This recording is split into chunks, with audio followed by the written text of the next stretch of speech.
This is a 31 Pearls production, all rights reserved.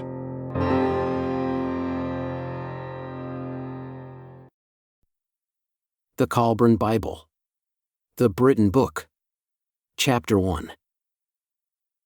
To my stalwart son, always well beloved. I greet you heartily, desiring to hear of your welfare. Be not displeased at my going from Kelshaw, or my manner of departure. For I first gave your mother and sister over to good keeping, in the hands of the good Mistress Cotter.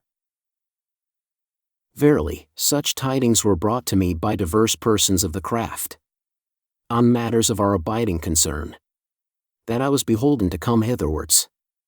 Nor durst I now go hence. For the charge remains, lying heavily upon my breast. As for Hempshill, he lied to us. For he is a knave, and a churlish one. And we were fools to be deceived by his wiles, and his tongue, speaking such wild language. I will entreat with the bailiff. And mayhap, he, who stands, in the Lord's place, will abide my supplication. As we planned, you do, thereafter. But I pray you beware, in what manner you walk. For those among whom we walk, are full, black-hearted, and enwrapped, in the ways of wickedness.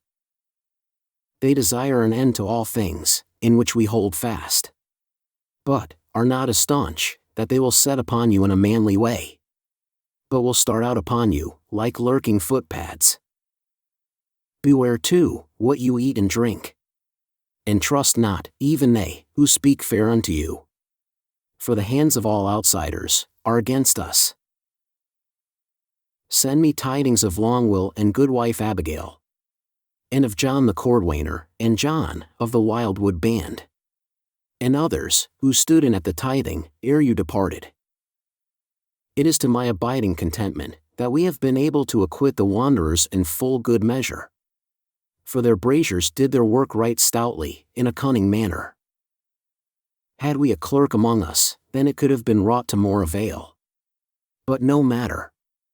For their hand was firm, and they faithfully followed the marks. Now, take you, the secured budget, and go against Lulaw.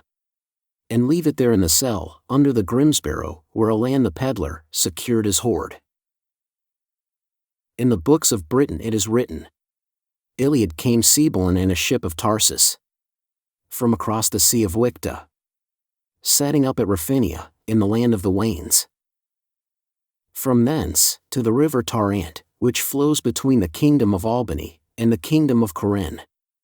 Albany being the land between the Ison and the Icta, passing Ivum and Insuls, south of the Cathebalin, and then past Dinsulin, to take water at the town where ships traded. Standing at the foot of the red cliff, between the two white ones, around the extreme of the world, to the northern Icta and Siluria. Here, they were unwelcome, but were permitted to take water and wood, and to trade for meat and grain. Sailing thence, towards the rising sun, they came to the place, beyond Sabrin, called Summerland. They were coldly welcomed by Homodron of the chariots. But in the kingdom of Arviragus, they came under the mantle of the high druid of the south, whose ear was inclined towards them. For he understood full well the nature of the three-faced god. The king heard their words, but did not take them to heart, saying they differed little from what was there. Then were the ship-borne wanderers given land over from the isle of departure, saying they could live where no one else could, because of the spirits. Then their holiness would be established before all the people. The strangers were sorely tried by the Druids, but the spirits troubled them not, nor did the sickness of the place come upon them. And the people wondered. They were troubled because of where the strangers were, and were stirred up by the Druthin. But the shield of Arviragus protected them. Now, eastward, and to the north, there was a lake. And between this, and the isle of departure, there was a swampland. And there was a village of houses, that stood out above the water. And the moon maidens, and moon matrons, who served the dead, dwelt there. Among these was Ilus the dreamer, who was sacred to the guardian of this place. Ilus was the daughter of the queen's youngest sister, and a holder of the king's favor. And when she attended him, she divulged her dreams. It happened that she dreamed the same dream thrice. And this was its manner, as she told it to the king. Behold, I saw a moon which had 3 changing faces. And, as I watched the changes, the moon itself changed, and became a sun. And within the sun was a face of a god. As I looked long on this sun, another sun appeared. And such was its brilliance, that the first sun appeared inferior in brightness. Then, the two became one, and its brilliance filled the sky. In the midst of this, I saw the king and many Druthan, and priests of the strangers. Then I saw a great battle sword, and the brilliance faded, as did the figures. And only the sword remained, from which blood dripped, drop by drop. Then too, it faded. The king took heed of the dream, and gave the strangers land beside the summer house of the king, which could be reached by ships. Inland from here, the gifted land extended to the tree, now called the Great Oak, which still stands. And thence, to the hill, south of the residence where Iliad, being wearied, rested against a great stone. Beyond this, was an avenue of standing trees, and oak trees placed one in one. And the gifted land came up against this. It extended southward to the holy vineyard, which was fenced about. The fruit of these vines was small and bitter in the mouth. The strangers built huts for shelter on the hillside, high enough to be free of the tides. They settled down and learned the language, though Iliad and 2 of the women spoke it strangely. The words of the strangers fell on deaf ears, for the people were content with the gods they knew, and did not wish to weary their minds with the words of the new ones.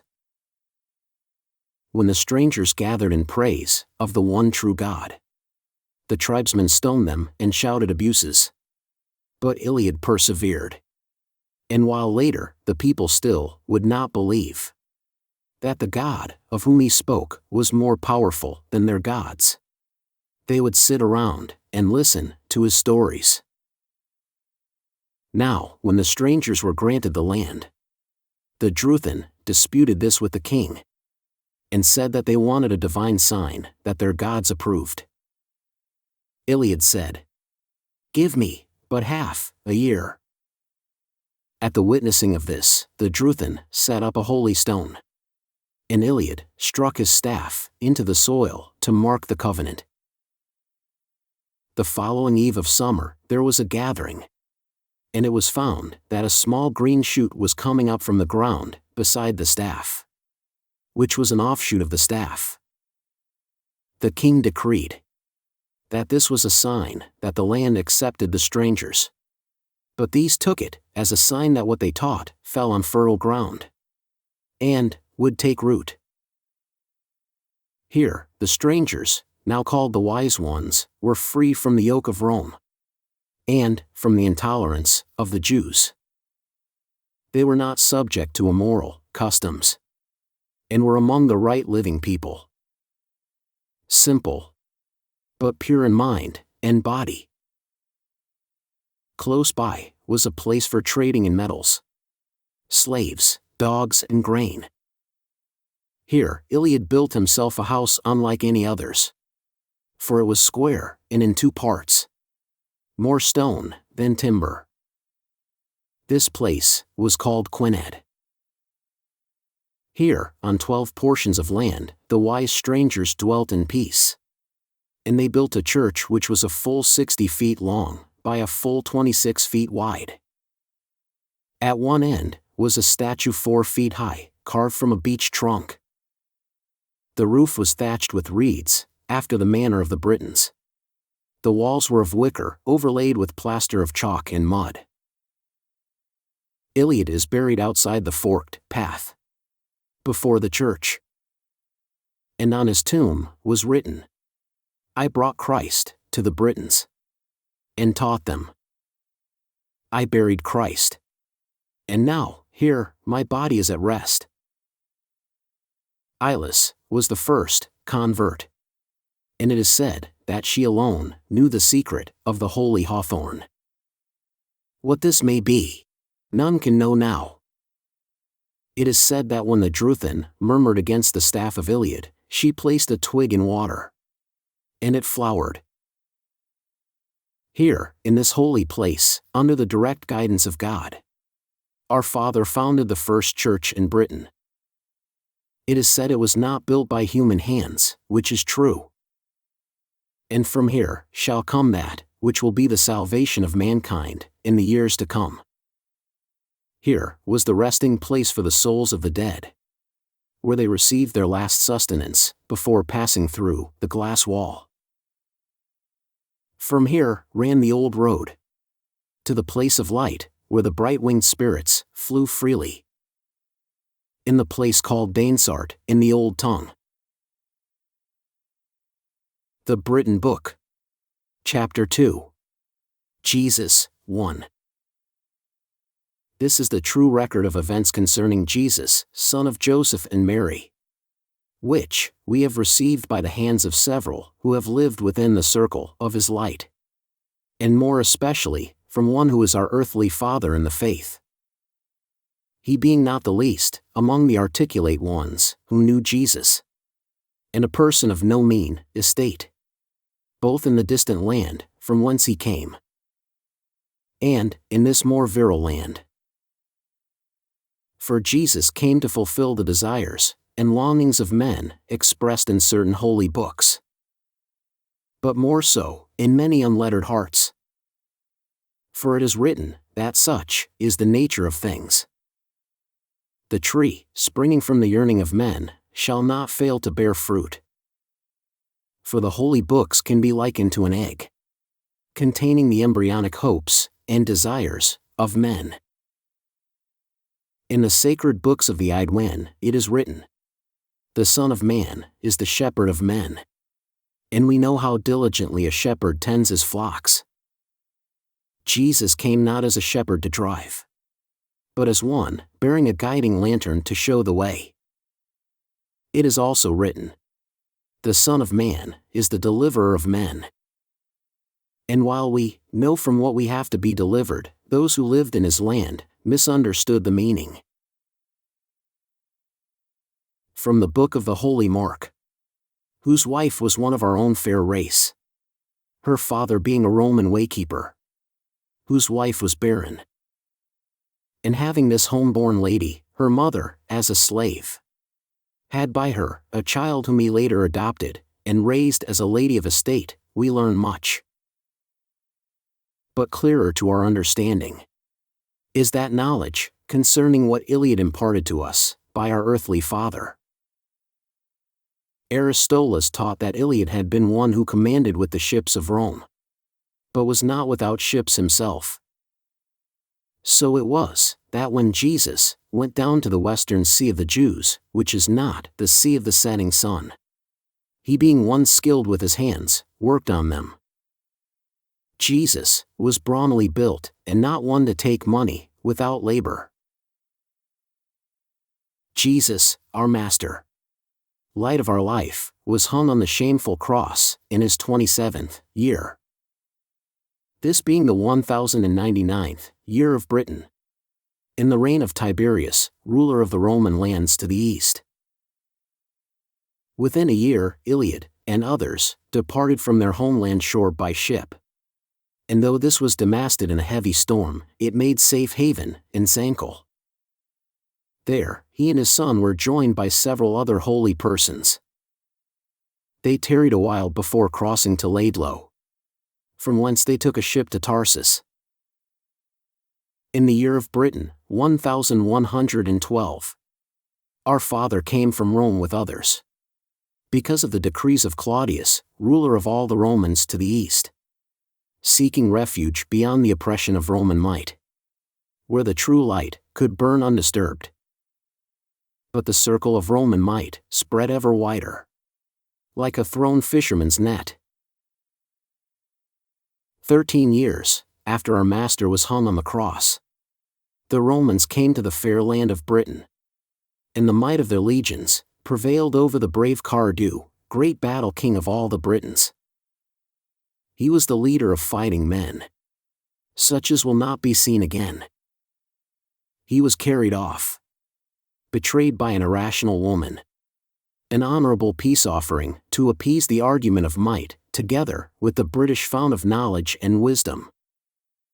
With him went the all-wise Fran, being held in honorable captivity until returned to the land of light at the intercession of our Father. For those whom he befriended had not forgotten him. For Iliad taught that the greatest wrong man can commit against man is the betrayal of a friend. Now, the daughter of Corrygorsed was Gladys, red-haired, blue-eyed and slim, who married Pudens, commander of the legions, beloved of Paul, the martyred in God, who died in the 1130th year of Britain. Line, son of Corrygorsed, brother of Gladys, being the first Christian in Rome. In the year of Britain, 1127, there was a great outbreak of fighting, and many men sought refuge within the enclosure of Iliad. For the free Britons had risen, having been given an assurance of victory by no less than the battle goddess herself. Calling on Abaris and Camulus, the Britons followed their battle queen, whose heart was afire because of the rape of her daughters. She stood tall in stature, and was serene of face, speaking deep but melodiously. She knew the mastery of letters, and spoke 3 tongues. She had fair hair hanging to her hips, when not battle-girded. Her head was circled by a golden war coronet, and her tunic was of green and brown, interwoven in the manner of men. She wore a short cloak of purple. Thus she spoke before the battle. I speak to you, as a woman whose house has been violated, and her daughters dishonored. We have been dealt with unjustly. And I appeal to you, not only as a queen, but more so as a woman. Britons who honor their womenfolk cannot regard this lightly. Unlike the squirming Roman Nerotes, I do not rule over servile and docile unmanly men who are less than men, nor like he who rules over peddlers and hucksters. Nor am I like the cowardly man-woman Nero, who surrounds himself with perverts and half-men, and slaves who satisfy obscene desires. Such is the nature of the vile culture these foreigners have introduced to our fair land. I am not such as these, whose minds are fevered with an evil ferment. I rule over true men, little schooled in craftiness and deceit. Real men, born to fight and withstand adversity. The code they live by is that of manliness. True men indeed, who, in the cause of freedom, willingly heed the call to arms, and stake their lives on the outcome.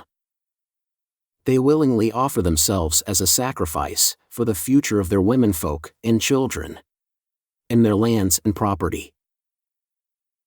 As the leader of this brave breed of men, I fervently plead for the assistance of your strong right arms. Let us not shirk the task or shun the opportunity to strike a blow for freedom. I pray the gods of war, the overseers of battles, for victory. We have the duty to stamp out these infections on our land, these ruthless enemies whose reputation is infamous. They are perverters of justice, promoters of depravity, and servants of greed.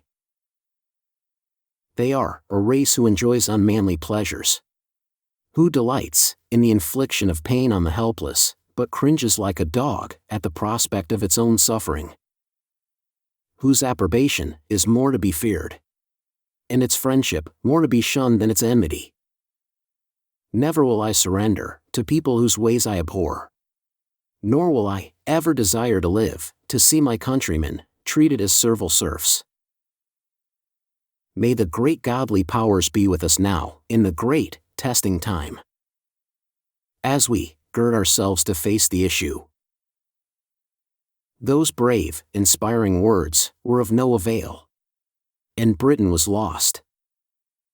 But the spirit could not be quenched, and manliness was maintained. It is not in victory that a race finds greatness, but in defeat. The knowledge of Christ came, not through peace and prosperity, but through persecution. That which is written is not a tale of victory, but of the glory that resides in defeat. The books, which are the recipe for victory, are written by defeated men. I, Elfed, write these things, but they are not from my own heart, but come from the hand of others. This is that Elfed who married Marcella, maid of Iltid, after the death of her husband, who tripped over a stone and fell on a spike, and died, bent like a bow. The Britain Book. Chapter 3. Jesus, 2. Jesus was the son of Miriam, called Mary, by Joseph. His brothers were Jacob, Joseph, Simon and James. He was born at Bethlehem. In the days of his youth, the land rang with the exploits of Judas the Galilean, who preached that there was no ruler but God. He was called the teacher of righteousness in his day. Joseph, Jesus' father, died when Jesus was 16. Mary, his mother, did not like his inwardness, his long silences, and his solitary habits. She rebuked him for being a tardy breadwinner. But this was unjust, for he excelled in his craft. She could not understand her strange son, who was unlike the others. And she wanted a practical man, not a dreamer and preacher. Jesus had spells of rapture, and his male kinsfolk declared he was out of his mind. So they sought to have him put under restraint. But the womenfolk said he was harmless. And in cases such as this, their words colored the law of the land. Jesus loved his father, who had taught him his trade. He consoled himself with the scriptures which said, I will become his father, and he shall be my son. Jesus early became a wandering carpenter, and then joined the Nazarenes. There was excitement in the land, because it was said that the prophecy of Daniel was to be fulfilled in these times. The conditions of the times fulfilled the predictions. Then Jesus went into the wilderness beside the Jordan. He joined the society of saints, which was beside the sea of heavy salt. When he came back to the Jordan, he no longer retired within himself, but was a man of direct and forceful speech. He was decisive and commanding. The people called him the Galilean, because he was raised in Galilee. And they sought to name him the man of messianic hope, and the suffering just one, when Judas the Galilean was dead. Some thought he was the warrior Messiah, but he rebuked them, saying, I am he, of whom it is written, He shall judge the poor rightly, and reprove those who oppress them. He shall smite the earth with the rod of his mouth, and slay the wicked with the words that issue from his mouth. He wrought cures, as did many others in those times. The Levites put out that he did not as they, but by the power of the prince of darkness. But Jesus said that such was blasphemy. as the healing Spirit of God was strong within him. Therefore, such an accusation was a sin. But they mocked him. He was a true man, a good organizer. Strong, alert, and resourceful. He had determination and courage. Though withal, he could be gentle and compassionate. He was inflexible in purpose. Yet, he could bend before the storm and survive where the stubborn man would go down. He stood firmly against the holy men of the Jews, whose seeming holiness was but a cloak, for it was something that flourished only in the public eye. It was woven with self-righteousness, lined with intolerance, and sewn with threads of sadness. Good men do good deeds out of the sight of others, and gain merit from their selfishness and sacrifices. One came to Jesus, saying, "Lord, I give many gifts and alms to the poor. I am ever giving to the needy. I am a rich man, but my riches have come by lawful means. I have traded with ships, and encountered dangers to accumulate them. Having gained wealth, I live in moderation, supplying only my moderate needs. I give the rest to the needy poor, and I am ever ready to serve the deserving. Am I then a sinner?" Jesus said no.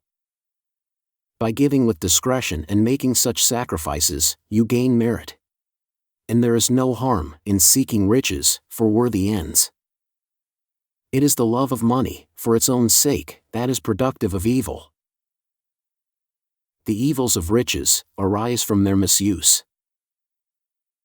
If a man gains wealth in a lawful way, and does not live in luxury, supplying no more than his moderate needs, serving the poor and deserving with his surplus, then he does no wrong. A teacher of the Jewish way said to Jesus, "If God is so great and all-knowing, why does he not strike down the wrongdoer? Why does he withhold his justifiable wrath when the wicked man swallows up the man who follows the path of goodness? Is he not the God of justice?" Jesus replied, "Justice is not a thing of the time. Though the mills of God grind slowly, they grind to perfection. Life itself metes out justice. The justice of God adjusts the injustice of men. Were this not so, I would not have come."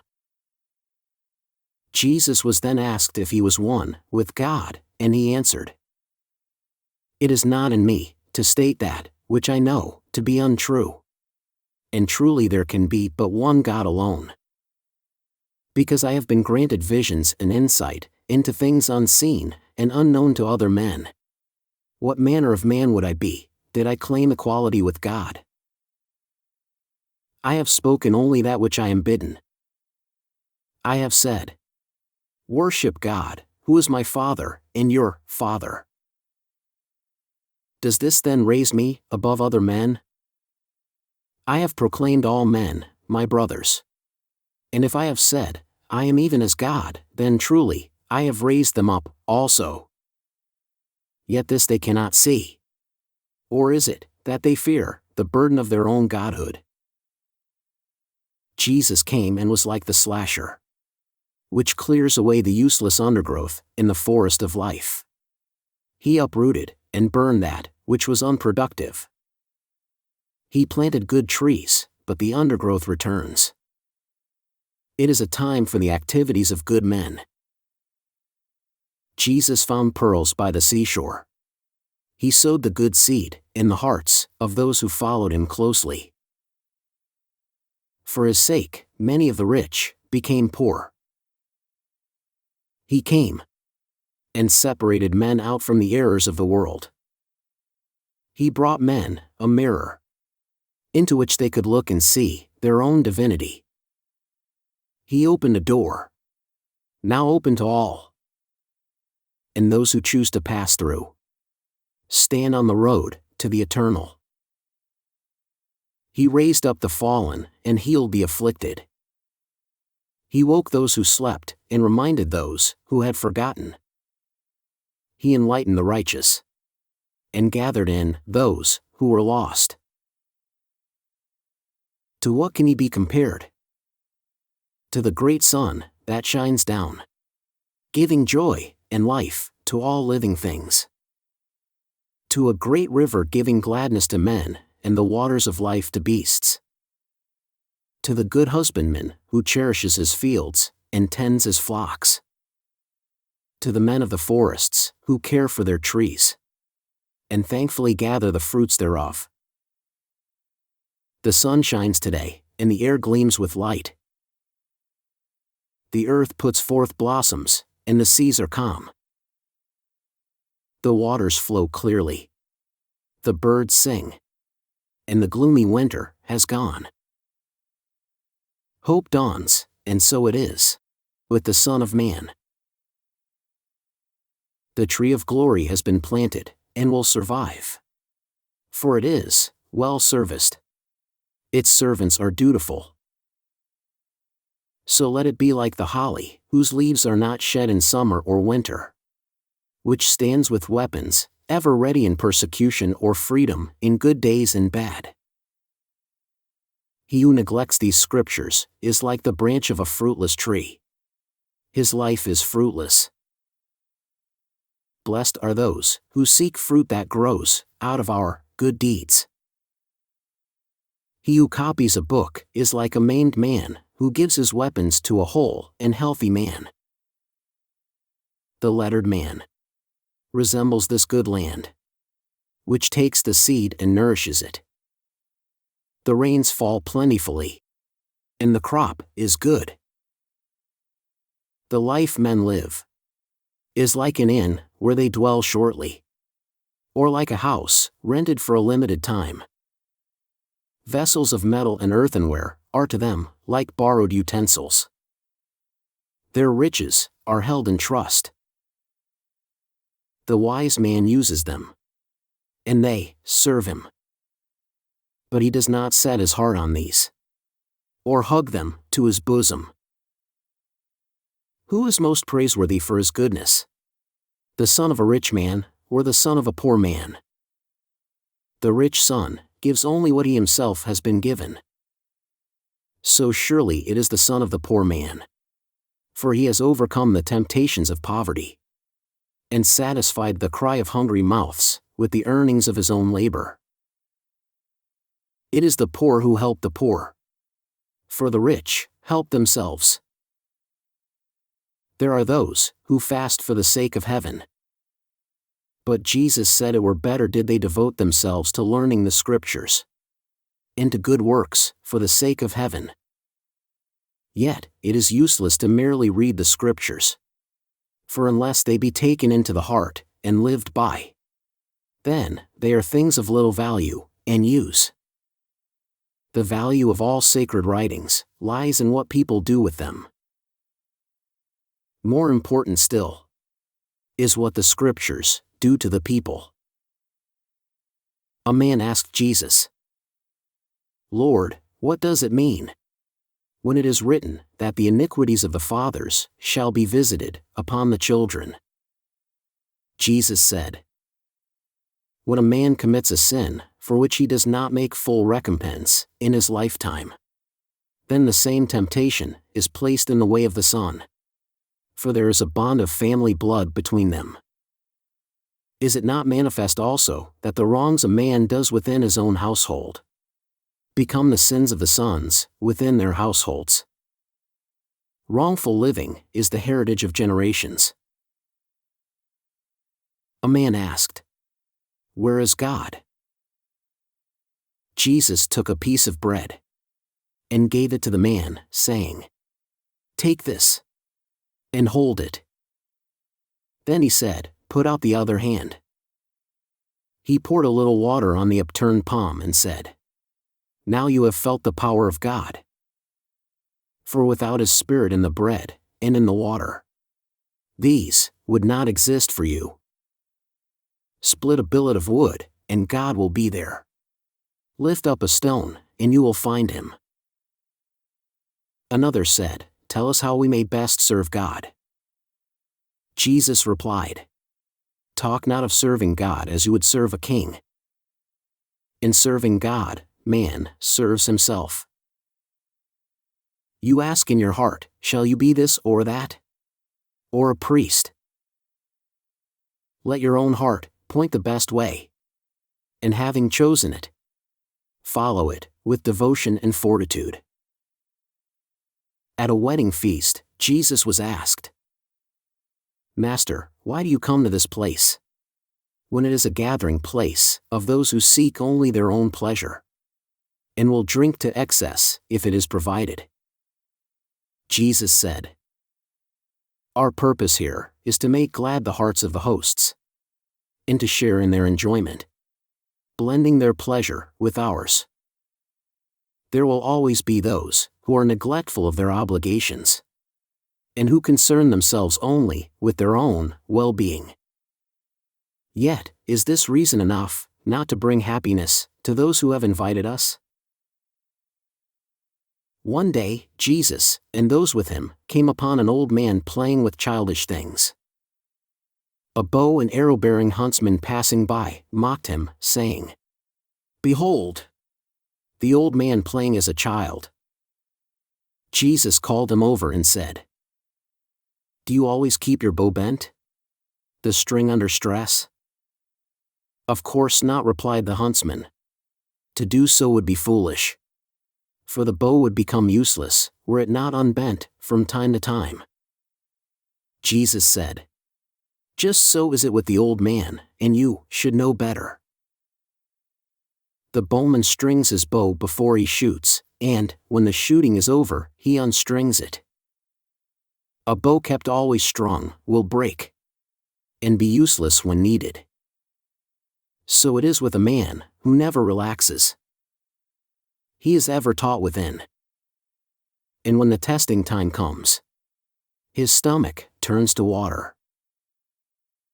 Jesus taught that there are things which should be approached with humility of spirit. They are holiness, wisdom, and nobility.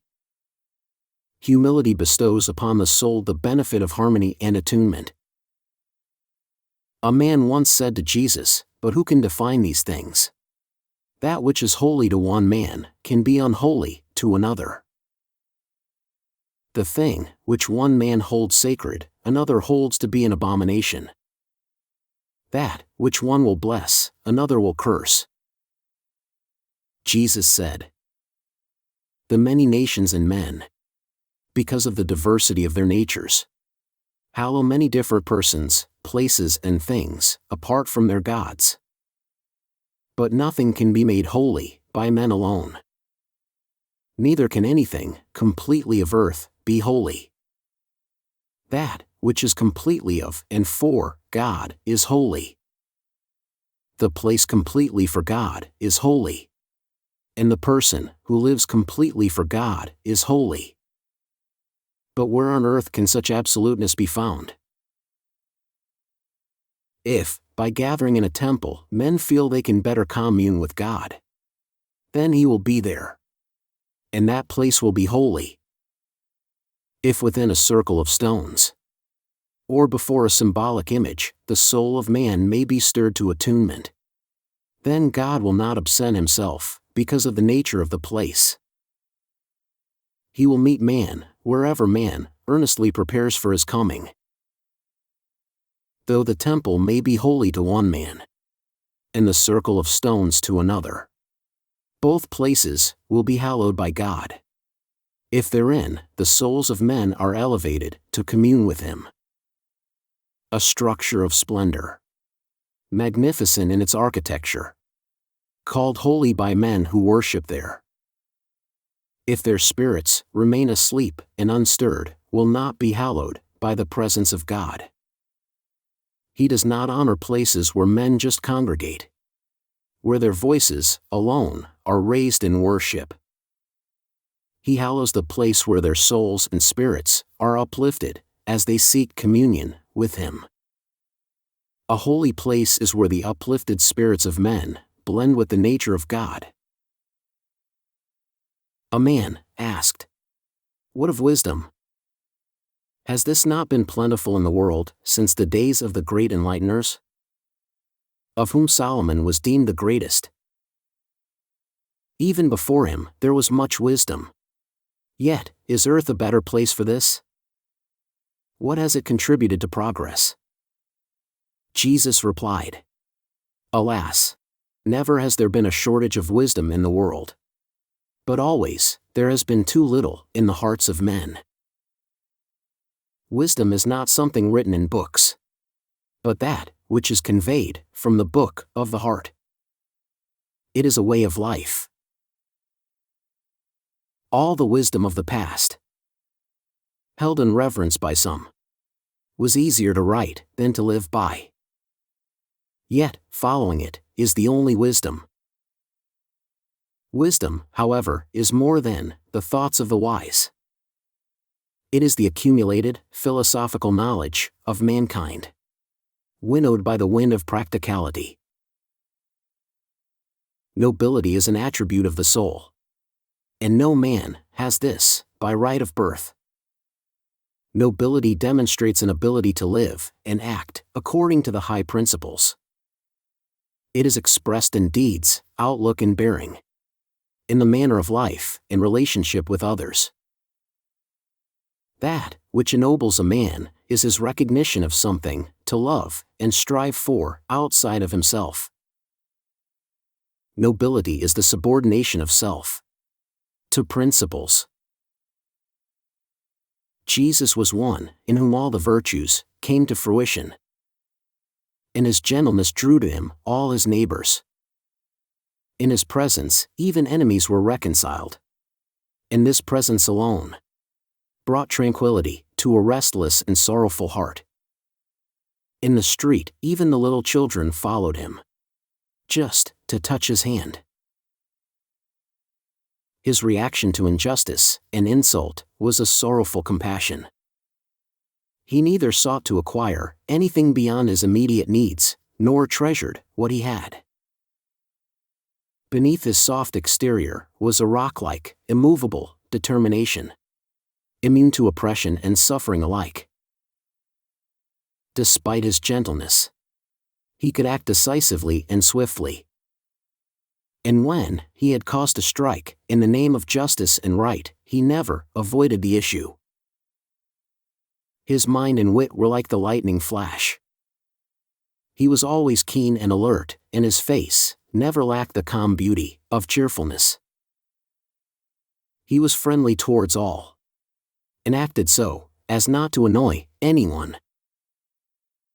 Only in the face of great injustice to another, or oppression of the weak, or in the presence of gross hypocrisy, did his wrath boil up and overflow. But never was it other than righteous. Though always compassionate and sympathetic, he was never sad or downcast.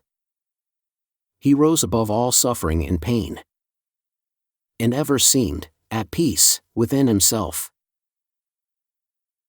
Mary said to Jesus, "To whom can your disciples be likened?" Jesus said, "They are like children at play in a field which belongs to a stranger. And when the owner comes, they say, 'This is our field, therefore convey it to us.'" Thomas said, "If the Spirit brought the body of flesh into being, it is a marvel." Jesus said, "It would be a much greater miracle had the body brought the Spirit into being. For the lesser cannot create the greater. I marvel how this great wealth of beauty can dwell in such a mean habitation. But to he who has goodness in his heart, goodness shall be given. He who lacks goodness shall be stripped of what he has." Jesus also said, "Just as it is impossible for any man to stretch 2 bows, or mount 2 horses, so is it impossible for a man to serve 2 masters." The disciples asked, "Is circumcision a good thing?" Jesus replied, "If it were, would not children be born circumcised from the mother's womb? only circumcision in the Spirit confers true benefit. When asked concerning accounting, Jesus said, "Give to Caesar that which is Caesar's, and to God that which is God's. Give me what is justly mine, and keep for yourselves only that which is rightly your due. Deal fairly with all men, and shun the morals of the marketplace. Do not become like the Samaritans, who loving a tree, hate its fruits, or, loving the fruit, hate the tree. The Pharisee is like a dog, sleeping in the manger, from whence the oxen eat. It cannot eat what is in the manger, neither will it let the oxen eat." Jesus said, "The kingdom of heaven is like a woman carrying a jar of good wine. Being careless, she puts the jar down heavily and crashes it. And when she resumes her way, the wine spills out behind her on the road. But she blithely continues on her way, unaware of the spillage. When she enters the house, the master takes the wine jar and finds it empty." The disciples asked what this could mean, and Jesus replied, "When you possess the good things of the kingdom of heaven, do not let them slip away. For the kingdom of heaven is neither here nor there, and contains all good things. It is in the hearts of men, and exists where God reigns. When the lion lies down with the lamb, and peace reigns over all, there shall be found the kingdom of heaven. Yet truly, heaven and the kingdom of heaven are not the same." These things were said in the forecourt of the temple. Jesus took the disciples who were with him into the court of the Hebrews, which was an inner place. And a warden, a priest named Levi, stopped them, saying to Jesus, "Are you an ignorant man? Do you not know it is forbidden to walk here in the presence of holy things, without first purifying yourselves? See, those who follow you have not even washed their feet. They enter here, defiled by the world." Then Jesus stopped and said to Levi, "Concern yourself with your own state, rather than with ours." The priest replied, "I am clean, having bathed in David's pool, going down by one set of steps, and coming up by another. Only having done this, and donned clean clothes, have I come here." Jesus said, "Lord, have mercy on the blind. You have washed in standing water, which may have been befouled by dogs, and scrubbed your outer skin as harlots, singing girls, and vain men do, who are full of vileness inside. But my disciples and I have little need for outer forms of ritual cleanliness, being clean within. For we have washed in the living waters of the Spirit." Having departed from the temple, Jesus said, "Do not the guests assemble in the antechamber before entering the feast hall? There, the hands and feet are washed, the head anointed, and small foods, to whet the appetite, are eaten. Even so is the earth, the antechamber of the kingdom of heaven. Live your lives in the world, as men who journey through a strange land, marveling at its wonders, tasting its pleasures, but ever on guard against dangers. For undue love of the world is a doorway to evil. There are those who derive pleasure in being what they are not. But as their hair turns gray, they suffer sorrow and frustration. Be ever true to yourselves and to your natures." It came to pass, at this time, that many said that Jesus was the Messiah. But this was a manifest falsehood. Jesus, the son of Joseph and Mary, was an inspired prophet, a teacher who held the hand of God, and there had been others before him. His mother was a decent woman, Both ate food as humans do. Mary did not set herself up as a goddess. Neither did she preach. It is of no moment to those who are not Jews, whether Jesus was the heralded Messiah or not. So, believe as you will. But were he born of a Holy Ghost, and not of Joseph? Then, he did not fulfill the prophecy. Men step outside the bounds of truth in their beliefs. But this too is of little moment, unless they impose their beliefs on others. Jesus was not a sorrowful man, for greatness cannot be downcast. Always, he brought strength to the disheartened, and was not influenced by the despondency of others.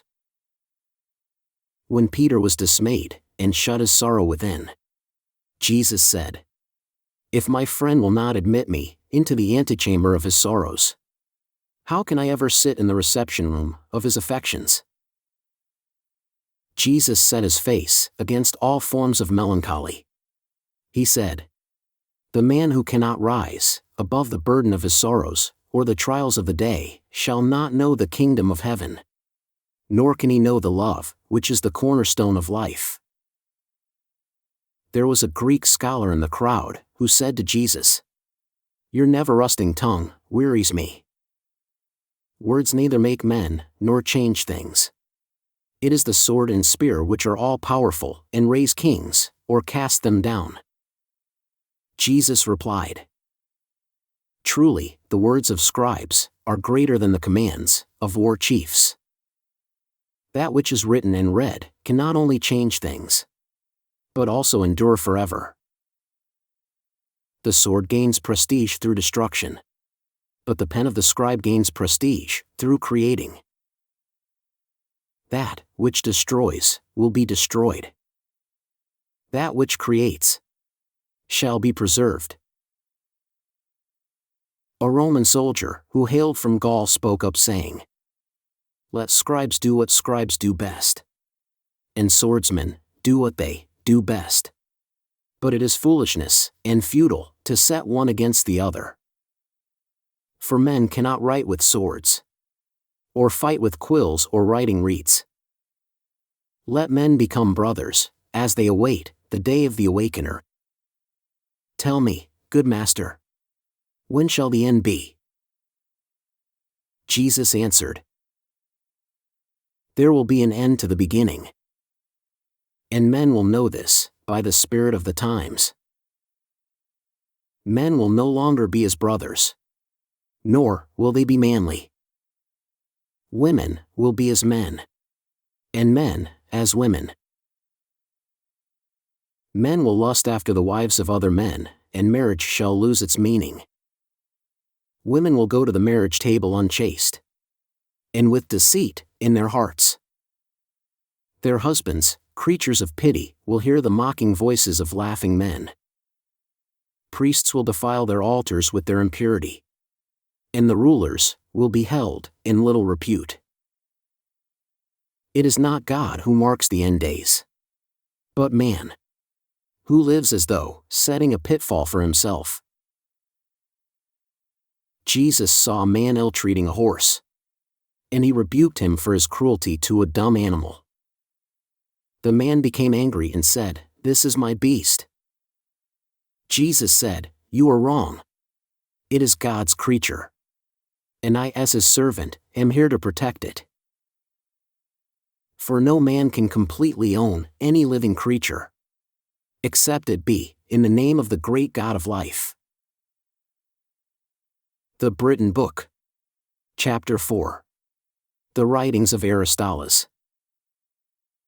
This is an account of the coming of certain wise strangers to the sea-girt realm of Britain, taken from the books of Britain, and rewritten into the appendices to the Bronze Book, this being that part safeguarded by Roland Gasson. After our Lord died, having been hung on the cross outside the city walls of Jerusalem, Joseph of Arimathea, also called Arimathea, took Mary the mother of Jesus into his home, until John could make suitable arrangements.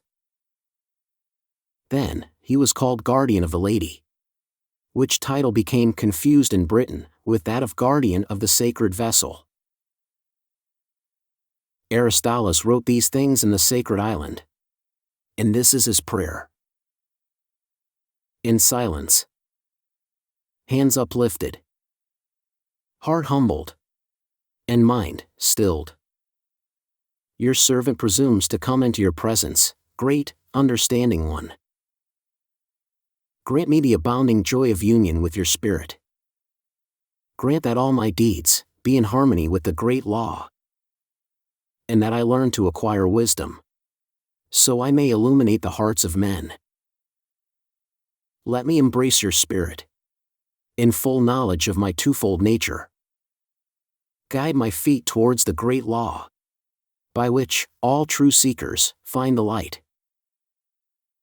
As long as my body and spirit remain together, so long will I preach to men, seeking always to awaken a response in their hearts. Bless me with sweetness of speech and harmony of voice. Help keep me from the grip of greed, and from the loudmouth futilities and frivolities of illiterate men. Spare me the sad companionship of the sanctimonious ones. God of my heart, Son of my life, Keeper of my circle of content, fill this place with the divine emanations from your being. Attune with the circle of truth and the circle of light. Make me receptive to the lessons and inspirations of life. Joseph, our father in faith, came across the storm-tossed seas to the place called Belgwaith, and from thence to Tyshan, where he met the envoy of the king, who was sorely troubled.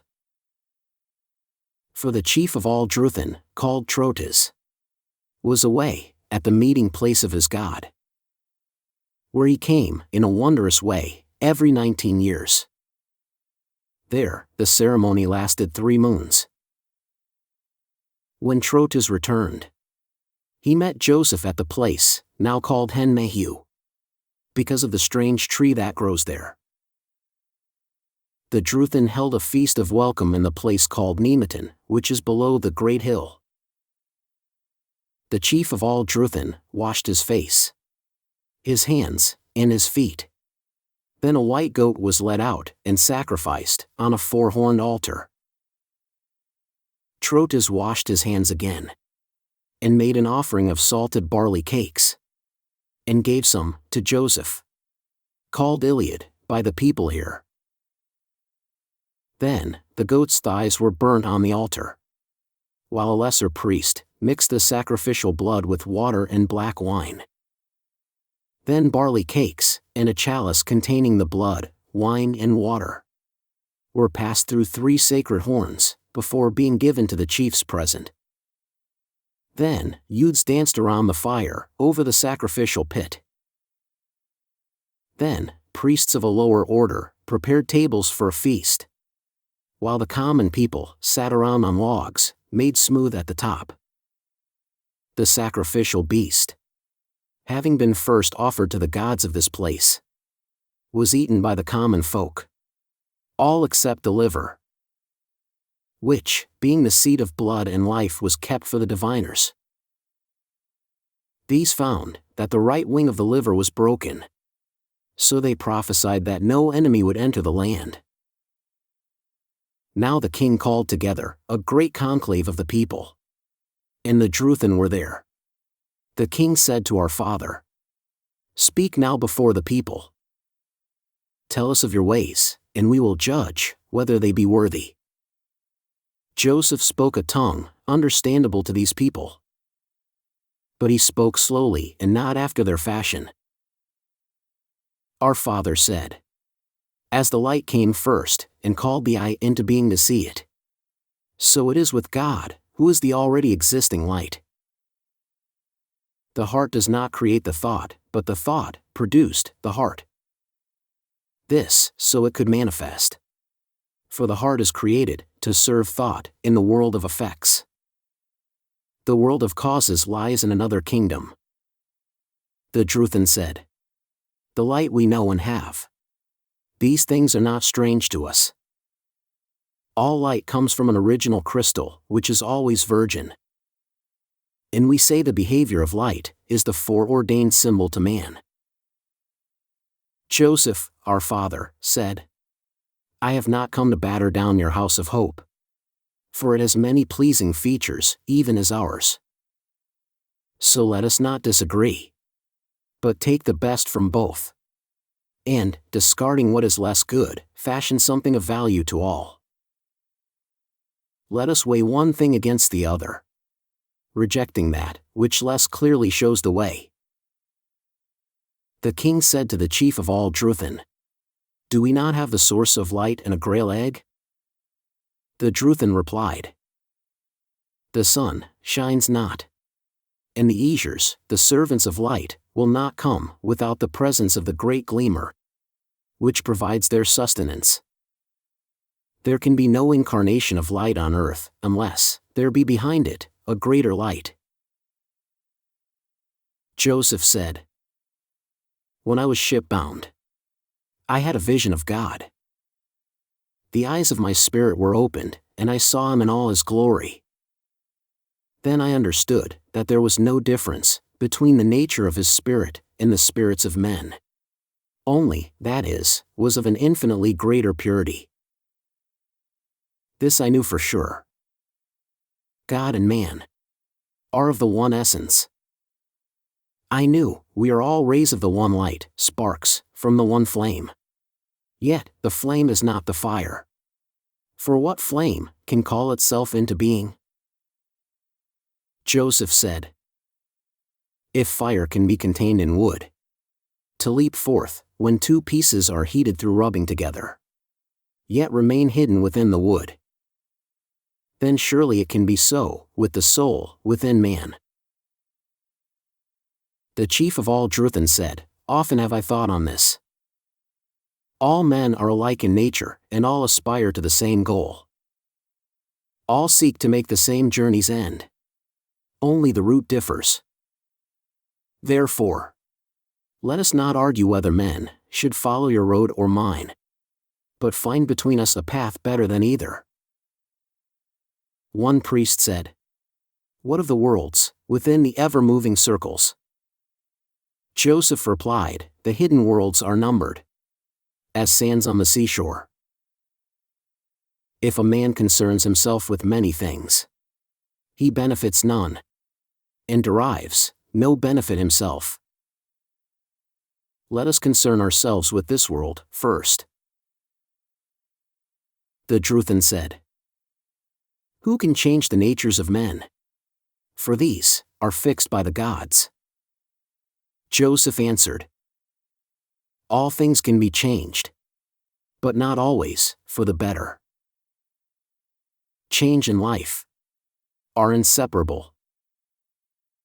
Joseph went on to say, Because you are folk who work the land, bringing it to fruitfulness, you are not to be despised. Let the newcomers, with their armed might, say as they will, You are workers with God. Were not the sons of God also called the sons of the plow?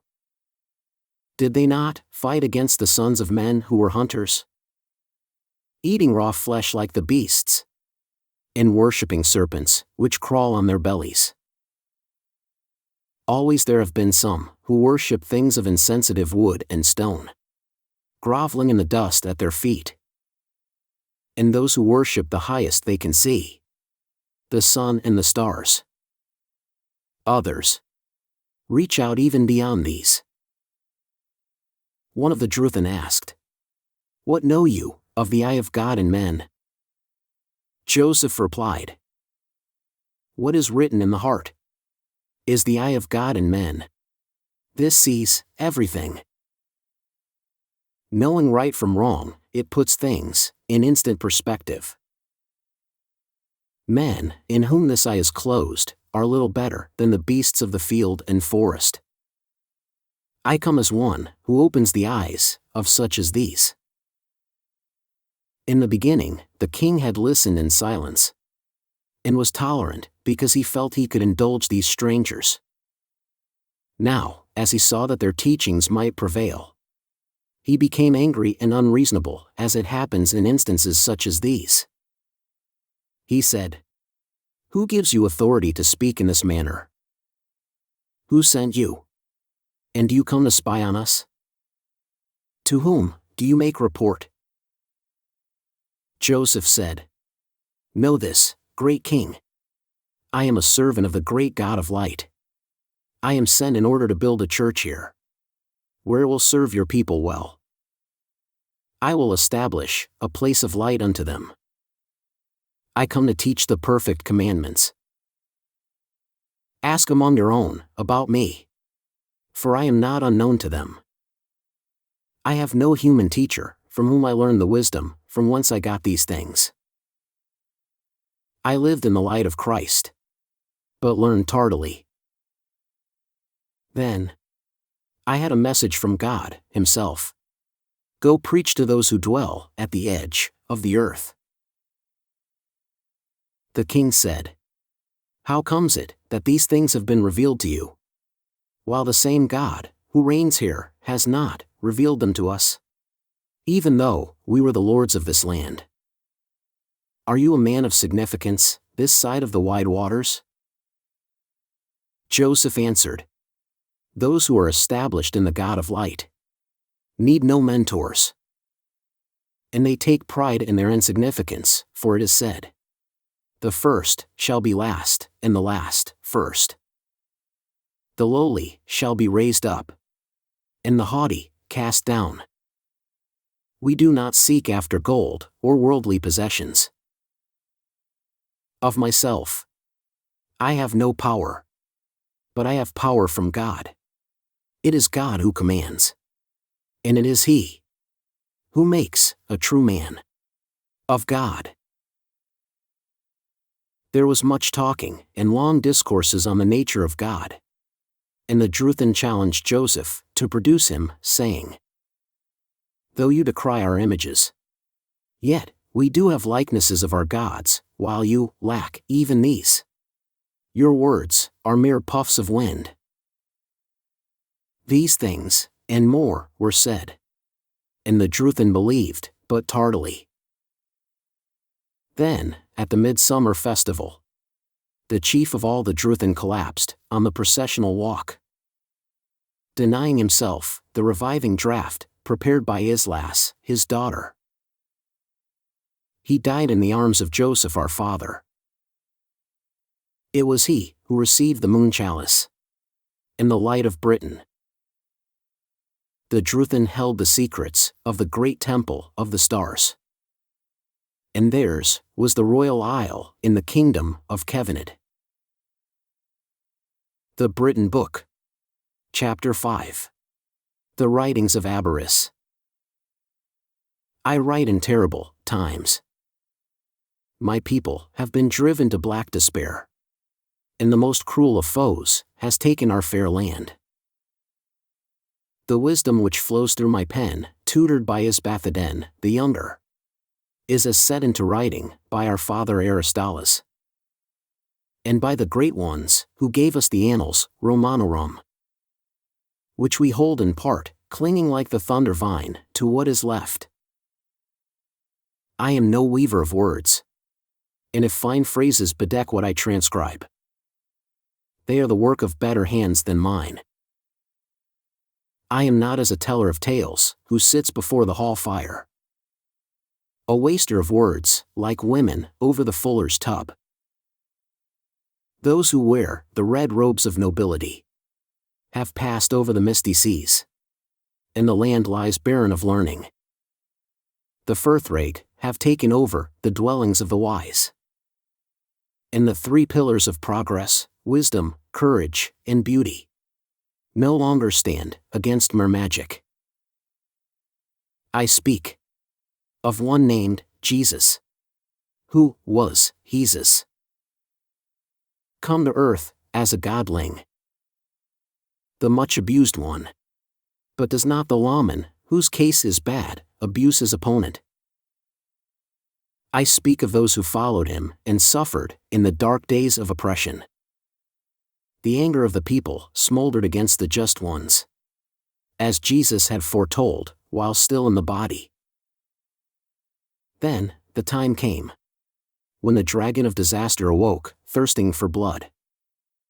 And it began to stalk its prey, while limemongers fanned the smoldering embers of hatred into flame.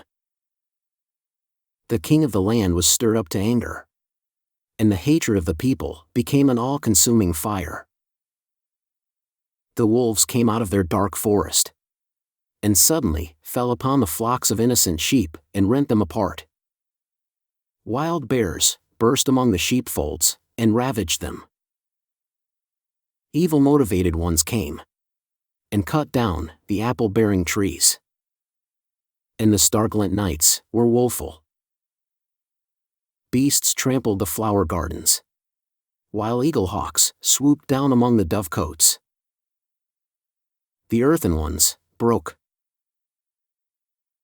They moaned pitifully, like oxen awaiting the slaughter, and their children were murdered before their eyes.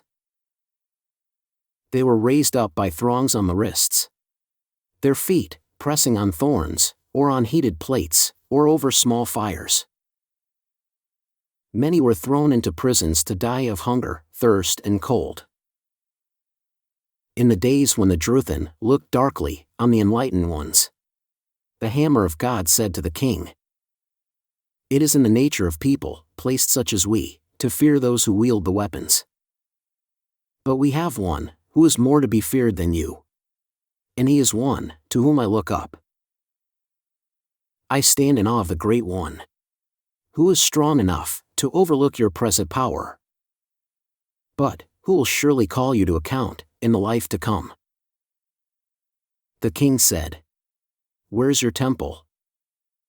The reply was, "A true servant of God has no need of a temple built of wood and stone." It was to tell of such things that the Anointed One came, to awake sleeping men, drunk with the heavy draughts of sensuality and lewdness. He came to open the eyes of men to their carnal degradation, which corrupts their spiritual natures. He came to open their eyes to their divine destiny, and to show them the hidden sparks of divinity, captive and suffering in the carnal natures of apathetic men. There are those who prefer the dregs of darkness to the living power of light, which flows from Jesus, Son of Dew, sap of the trees, sweetness of the fruits, and perfume of the flowers, bread of heaven, and shepherd of souls. He is the river of sweet waters, arising at the spring of truth. I am an unworthy one in the telling of these tales. Great Inspirer, give me a ray of inspiration to raise my voice, as it were, from the mystic cauldron, sister vessel, to the ice-clear chalice. I will lay the dowry of the mystic maid at the feet of the discriminating ones. The smoothness of my lay flows from the bubbling brew, from out of the great cauldron. I am one of God's inspired, and not numbered among mere poets, yapping at the heels of high-browed bards. I am not one aspiring to the noble chair, whose words must be proved by privilege and truth. Where are the grave, high-browed druids of the past, and the wonder-making bards? Those who thrive today cannot rise to the sky heights of song, even though their melody-making wings ache with fluttering. They are like the food pot, placidly bubbling over the red, graying coals. O Comforter of the comely tribes, welcome me into the lush dominions of field and forest. O Champion of the thrusting sharp spear, hear my petition, thrown out into the three-circled expanses of power. Let us feast at the overflowing cauldrons of peace, and let us, your people, sleep in the downy, heather-scented beds of tranquility. protect the holy sanctuary of the blue-gowned bards, where valor is honored and chastity cherished. The raging assailants, protectors of slothful ways, laborers of concealed mysteries, surround us. We call on the guardian bulwark of celestial power to become the smasher of shields. How straitly comfortable a scribe am I, who reconciles the mystic daughter with the lowly mother, who places the crystal-clear chalice beside the blood-filled golden cup, who combines the divine circle with the eternal cross, and the sorrowful Son with the triumphant, fighting Father. In the beginning, only the Absolute existed in the firmament, called Nuvrai by the Britons, and Cugant by the Welsh of the West. The spirit of life spread outwards from the hub to form Gwynvedon, the region of light and the circle of spirituality. This opened out to Anton, which is the circle of germinal existence, at the inner edge of which was the circle of corporeality. This spread out to Abrid, which is the material plane, and the circle of trial, testing, and tribulation. It is a place of experiment and experience, for gaining knowledge, wisdom, and spirituality. Below this is Anun, the Sea of Souls. Here is the lake of unspecialized soul stuff, which is forged and fashioned in Abrid, and perfected in Gwynvedon. In Abrid was the garden of Karahamish, through which flowed the river Nara. Here dwelt Kaylee and Kithwin. Here were born Derwydon, the first of the Druthan, Gwynedon, and who composed the first song, and Tydane, who was the first bard. It is said that there were two classes of druids: the dry ones, who were masters of medicine and divination, and the Druthan, who were superior and gifted with twin sight and magic. The first had their seat at Abaris, while the Druthan had their seat at Innisavalon, the island of indestructible apples. The Druids believed in the one supreme being, but also held that there was a body of lesser beings. They believed in a fairyland of nature spirits, which manifested to mortals. All happenings were motivated by an interplay of unseen rays from the source. Therefore, the running of a hare, flight of birds, fall of leaves, patterns in sand, the sound of waters, were meaningful. Their 7 deadly sins were hypocrisy, theft, cowardice, fornication, gluttony, indolence, and extortion. Above all precepts were the 3 manly qualities: honor, courage, and manliness, and the 3 womanly qualities of decency, decorum, and chastity.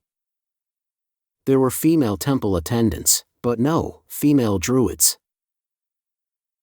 The druids who taught were called Nemids. There were waiths, who knew the secrets of nature, and these would not eat birds. Once every 3 years, there was a firewalking.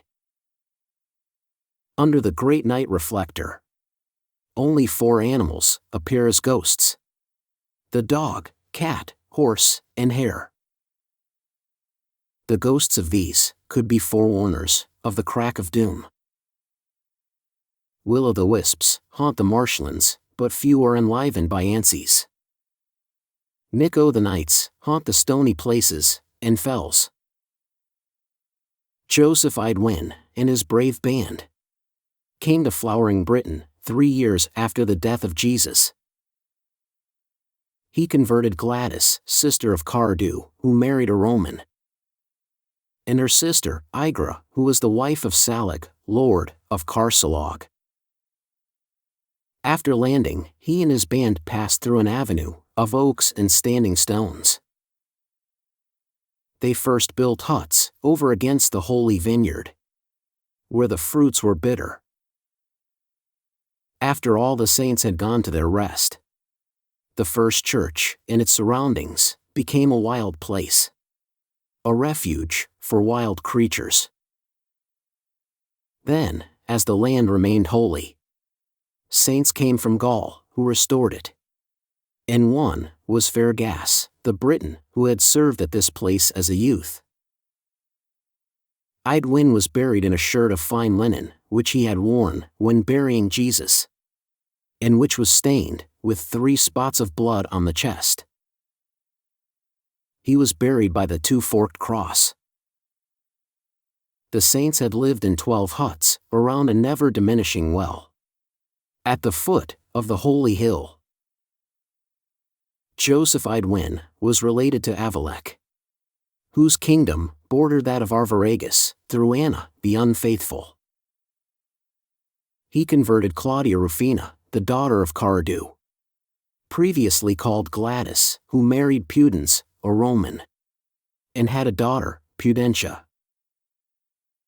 In his 28th year, Cardu was betrayed to the Romans by Arisia, queen of Bryantis. He married Genuissa, daughter of Claudius, to bind the peace agreement. The name Cardu means filled with love, but he preferred to use a warrior name. Gladys, sister of Cardu, married Aulus Plautius, a Roman commander. Cardu held an estate in Siluria, and he was made war chief when Guiderius, son of Cymbeline, was slain by a slingshot near the river Thames. In the year 59 of our Lord, the British rose up Tinder Wodica, the horse fighter, who died nearly 3 years later when Gulgis became war chief. Cardu went forth with the bright, flashing, sharp-pointed spears of war. Bards, renowned judges of excellence, sang his praise. Even druids of the 3 great circles launched their eloquence in the 5 dialects and 4 tongues. Dancers from the steep mount gaily preceded him, and diviners from the high-pillared gates declared wise oracles. I am one who lived in those brave days. It is my right to be the master singer, for I stand in the last line of blood, from the golden strong-armed kings of old.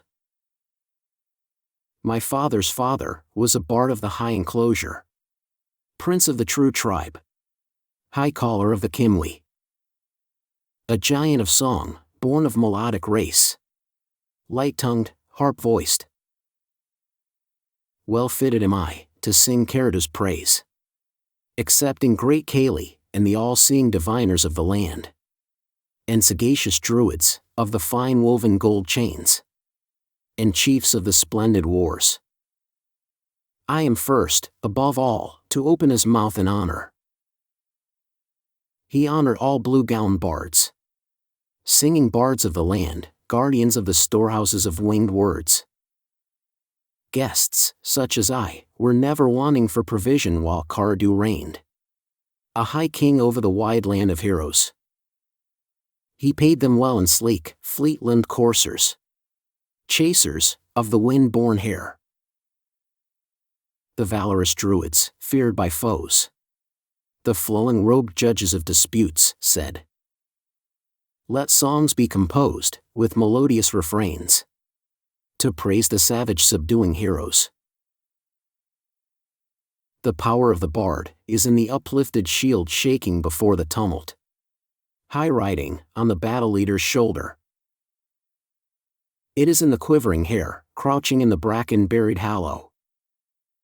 It is in the soft sighing promise of a fair-skinned maiden, in the finely shaped form of the terrible spear blade, in the bright-bladed sword, clashing in the heat of the conflict, in the homely, comforting abode of the family.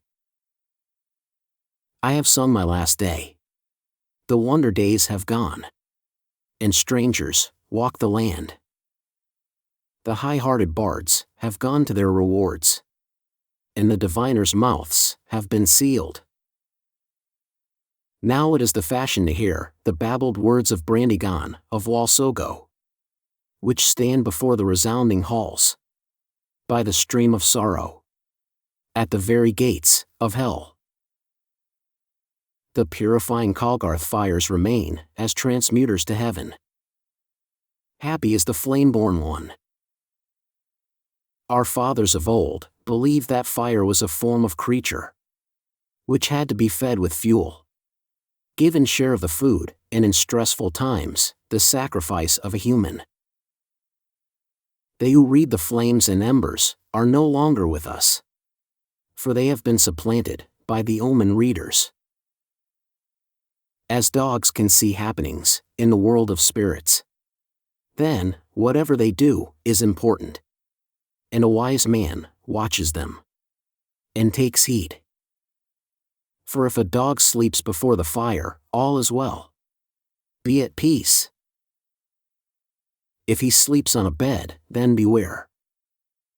To sleep in a corner means strife, and to howl means a death. To crouch and whimper indicates the presence of a spirit.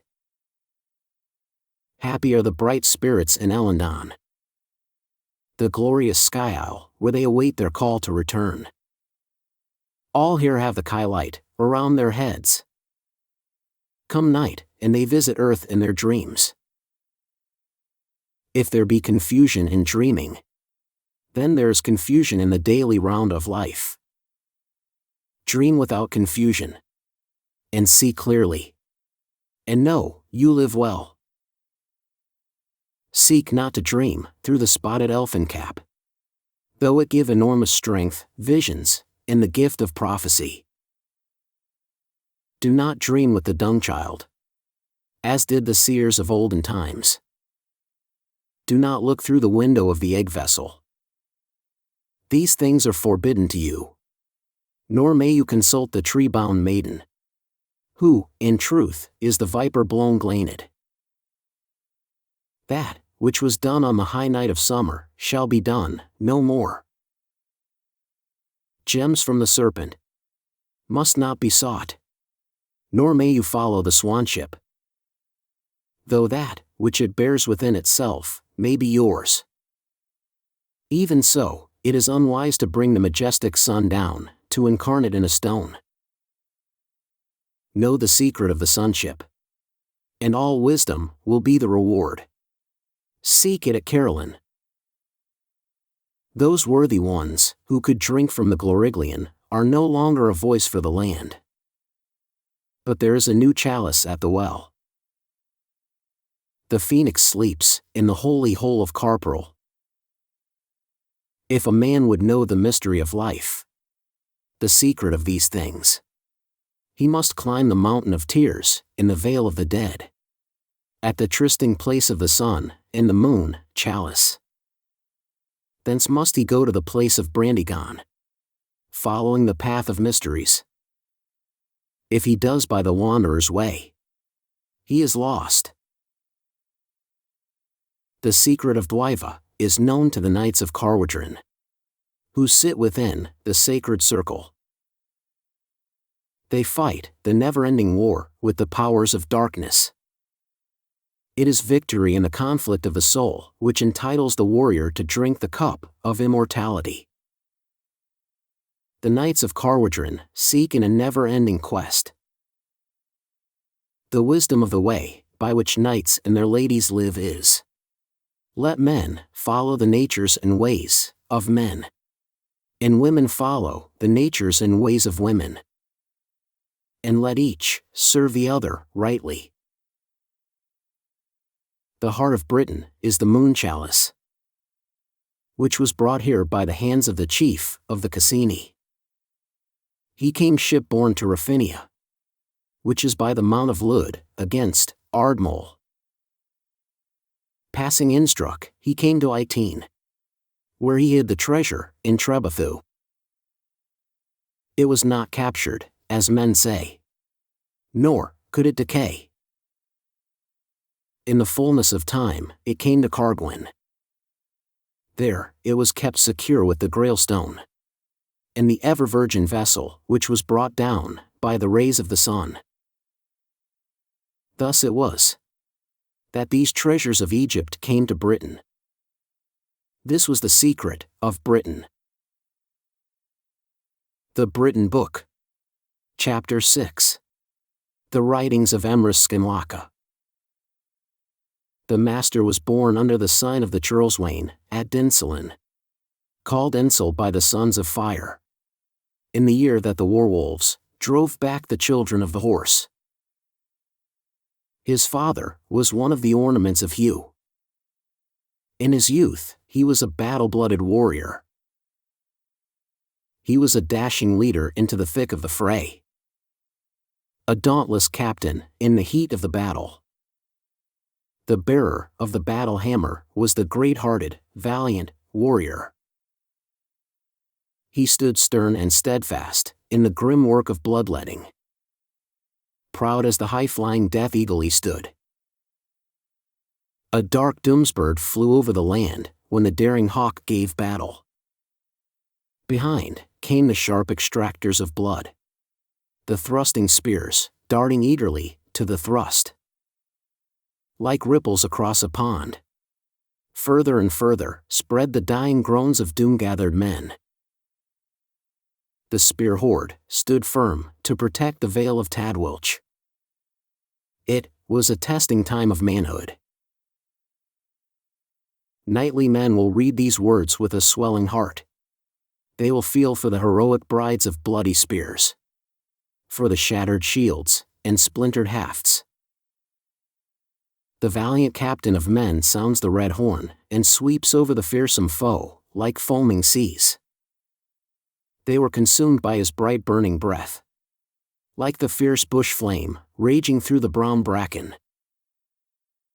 The horse-vaulting warriors rode in for the final assault. The patron of the blue-bound bards swept the foe before him, raising the red shield, holding high the sharp slashing sword, enjeweled with the ruby-red blood of warriors. It was a proud day for the ruler of the battle, the leader of strong, mail-clad spearmen, the scion of an illustrious race. Only real men know the exultation of victory. They cheered the battle chief, irresistible in the war rush. His spears dismayed the bloodthirsting, frightening foreigners.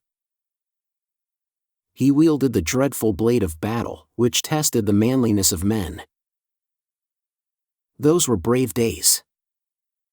Now, only mean-minded, faint-hearted buffoons lampoon the heroes of renown. Where are the manly men? Where the chaste ladies? We were blameless for the outflowing tide of blood, and entitled to the peace of the plow. The reward of the warrior is the tranquility of old age. The pillar of battle, whose hands once wielded the hard down-slashing swords, the dragon chief, is due the peace of aged infirmity. If he is found among the gentle women, is it of any account? For he has established his manhood before men. Thus spoke the master in the court of the king. I am a man who has never shirked his duty. I have stood fast in the fray. I have struck many a mighty blow. Am I any less qualified to speak on things of the spirit, because I was what I was? I have stood at the gateway of the grave, and I have slept the sleep of inspiration. As my arm weakens, my spirit strengthens. I am no longer a man of war, but a man of peace. But let no man say before me that I am a shirker at the manly test. I am no lesser a man now. Hear my words, and let your heart judge. If a man followed a sunbeam to its source, he would find the sun. And likewise, if he followed his mind, he would find the divine source, from whence it came.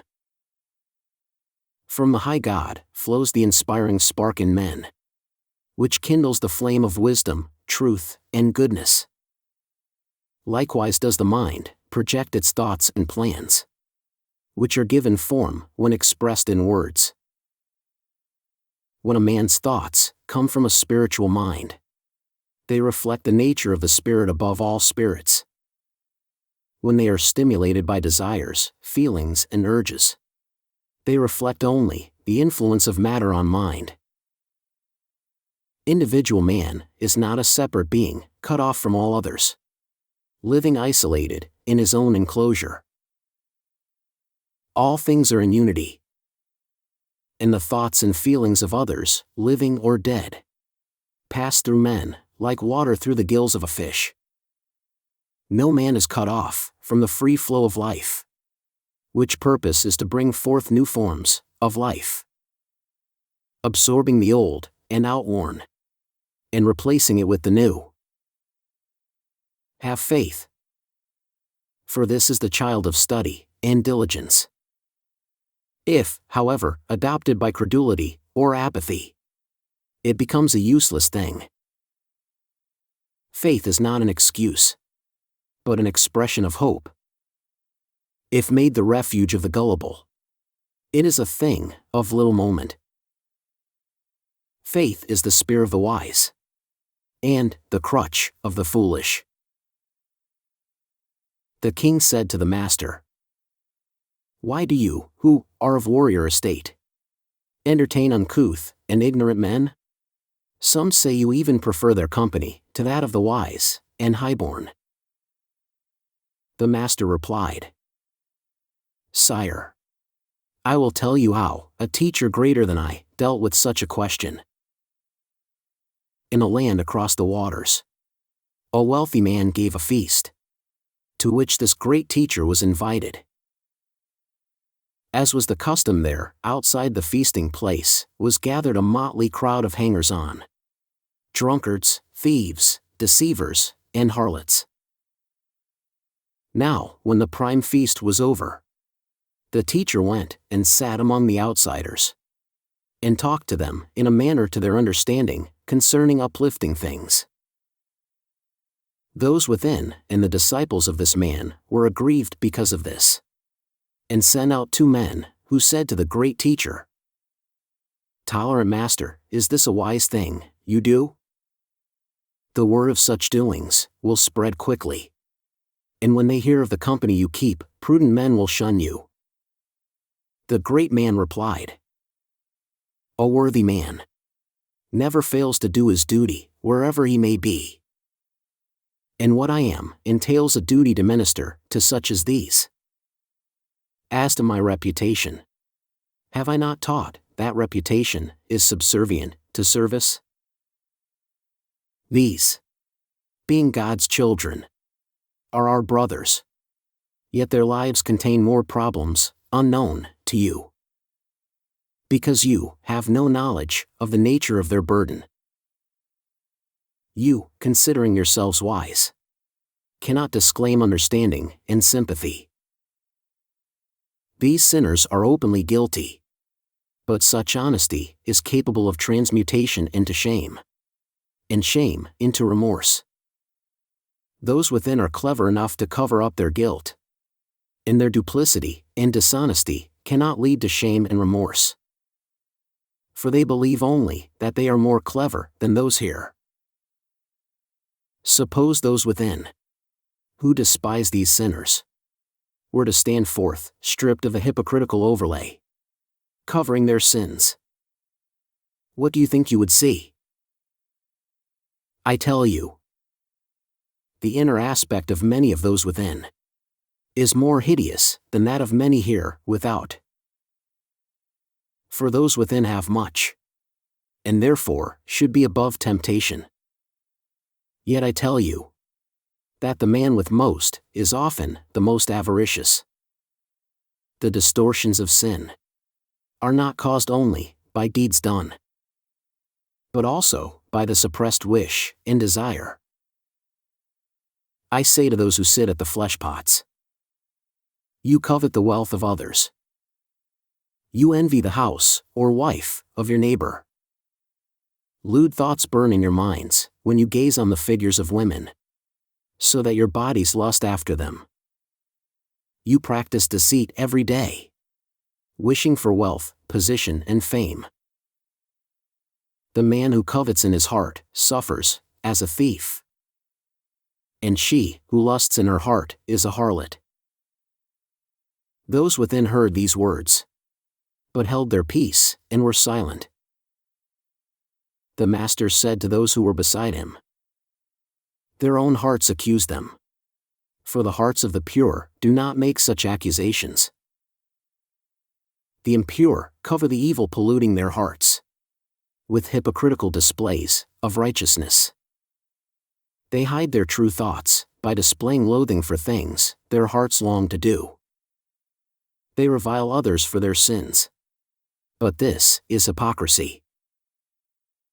They hug their worldly reputations, won by deceit.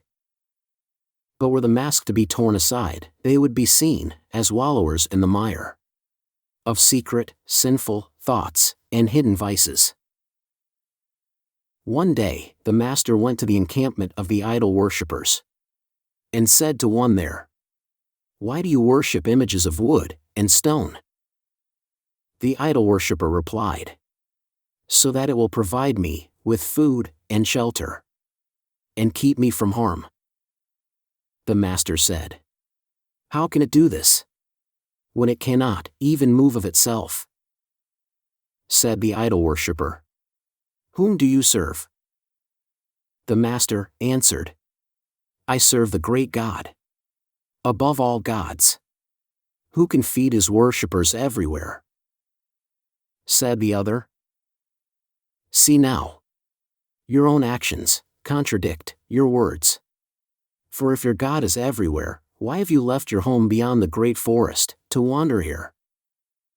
The master replied, "I am not here to serve God alone, but also to serve you. I bring wholesome fare as a gift of comradeship."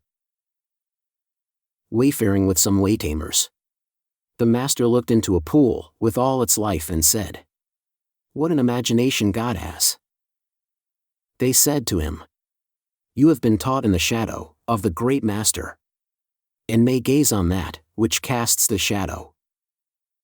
But how will it go with our children, and their children, who know only the shadow of a shadow?" The master said, "Behind every shadow there is substance. If you see a shadow, believe there is substance somewhere." There was a dyer with them, and he used the unripe berries of the buckthorn, which were for dyeing, as a purge. Dyer's green weed gives a yellow dye, and wood, mixed with this, and lime, gives a good green. The waytamers had a night light, which they made by heating a few oyster shells in the fire until they became white. Then they heated them in a container with double their weight in brimstone for 3 hours until they became red.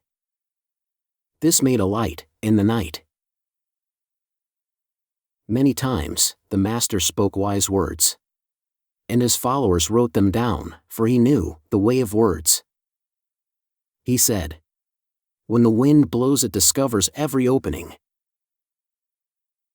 Keep your eyes and ears fully open before marriage, and half shut afterwards. Even a thief does not steal from his own neighbors. What does the wolf care if the sheepfold be destroyed?" Progress is the creation of discontented people. A wise man learns to love the lovable and to hate the hateful. But more important is to know the difference. A child should behave towards his parents so they have no anxiety, except as to his health, and confidence in the wisdom of his actions. No law whatsoever can ever unman a man, or de-virtue a woman. For the waywenders, the old law holds good.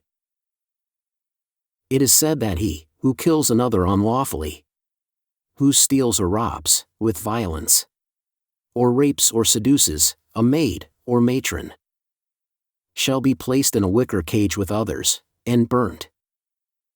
Now, this does not apply. But he shall be hanged at the crossroad. It is not unlawful for a husband to kill his wife's seducer. It is unlawful to require that a wife shall lick ash off a spearhead to establish her virtue. The first God-given right of man was the right to maintain his family inviolate. And it is the duty of the rulers to uphold that right.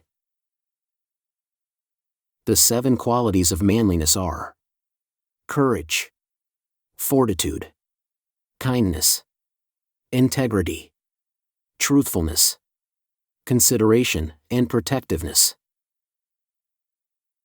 A stranger accosted the master and said, "I do not like your methods."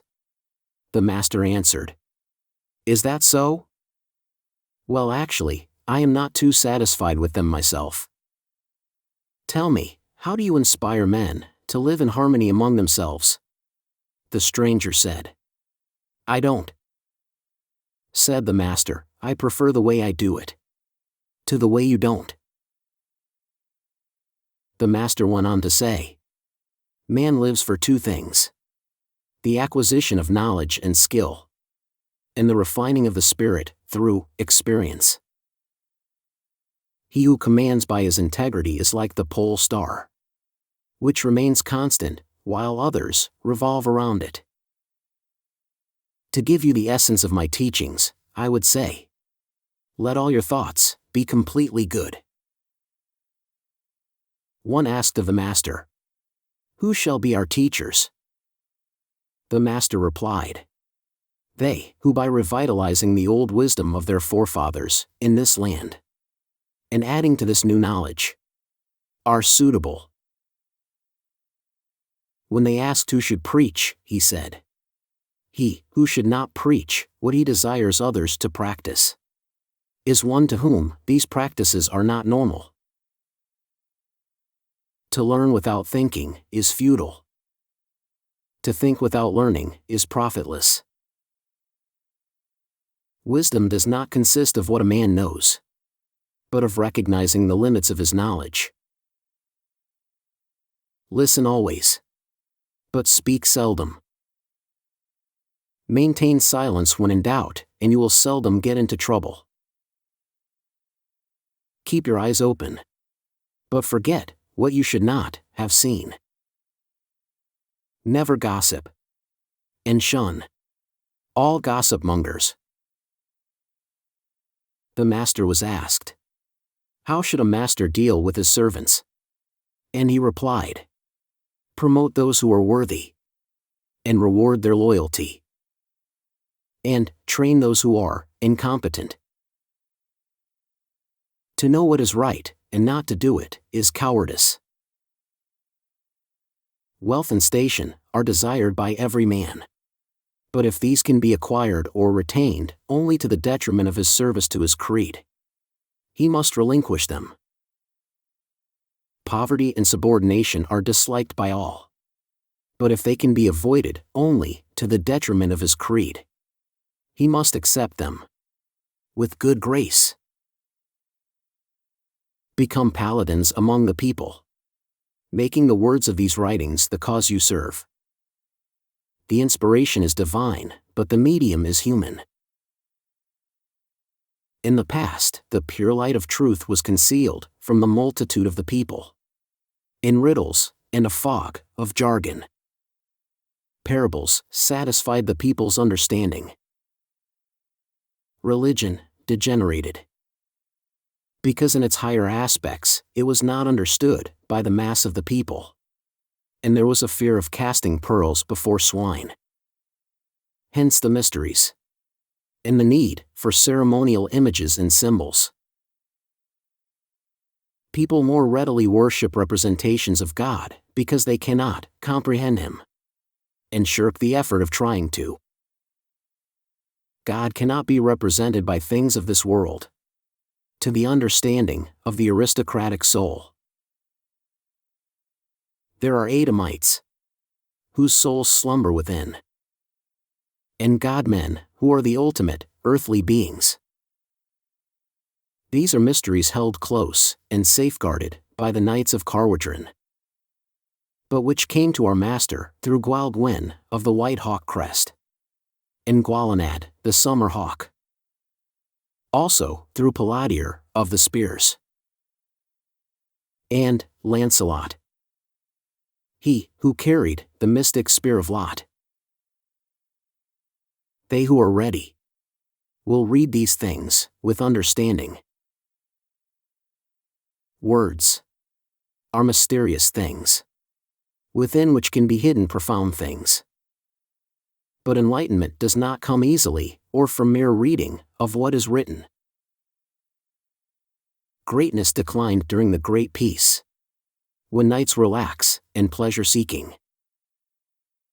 Men forgot their past unity, and there were quarrels and rebellion. Peace is a fatal sickness to the sons of Britannia. It was said of their battle chief that he lost every lesser battle and won every big one. The art of the scribe came to Britain, with the high-browed one who taught Gwilydin of Ivum, who had 7 subscribes. He said to the king, "This strange art will make the Britons wiser, and will improve their memories.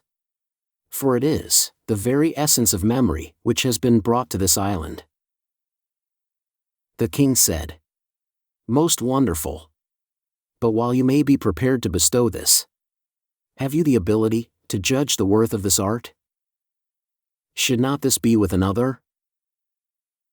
The potter lacks the ability to judge the worth of his own pots, or the knight his own horse. Therefore, the ability to judge the usefulness or harm of this new thing should surely lie with another. Now, you who are the master of letters have been so swayed by your affection for them that you endow them with powers quite the opposite of what they actually possess. For this new thing will not increase the range of memory, but will lead to forgetfulness in the mind of those who learn this strange art. It encourages men to cease to practice their memory. Are the legs of a horseman equal to those of a man who walks? With time, men will put their trust in writing, and these strange signs will discourage memory. They are not instruments of memory, but of reminding. Those who learn to read many things without proper instruction will then give an appearance of knowing many things, of which they are in fact ignorant. They will be hard to get along with, since they will not be wise, but only appear so. So it was that the art of writing did not come easily to Britain. Yet always there had been the letters on stone and the brand sticks. But these were not for ordinary men.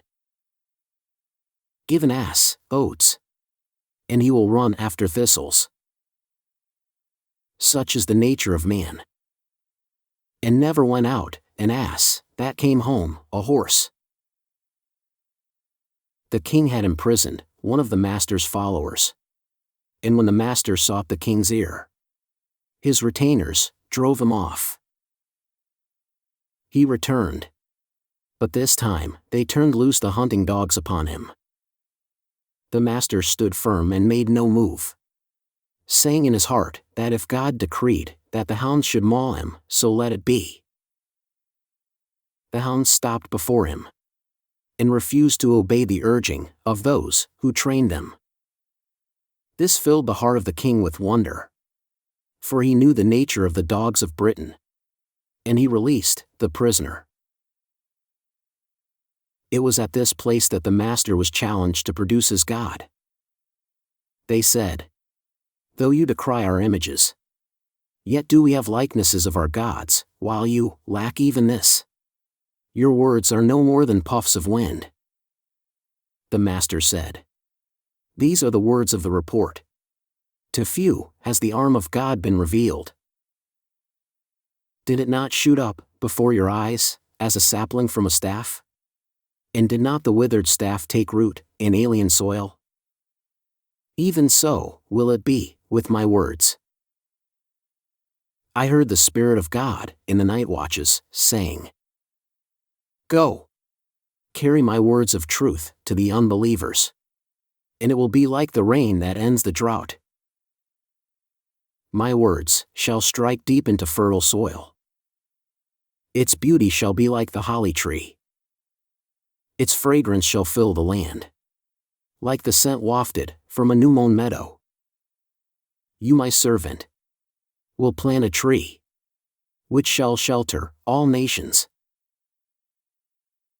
You say, Show us the road. And I say, Go a little way. And you will come to a fork in the road. Take the turn to the right. Go a while along this until you come to an inn. Pass this, and take the next road, bearing left. A little further along this road, you will come to a village. And beyond this, a lane to the left. A mile along this lane is a rise, from whence you will see your destination ahead. A man who has been provided with the most complete directions possible from my intimate knowledge of the area may lose his way and become lost. Another man comes along later and is given exactly the same information, and he reaches his destination.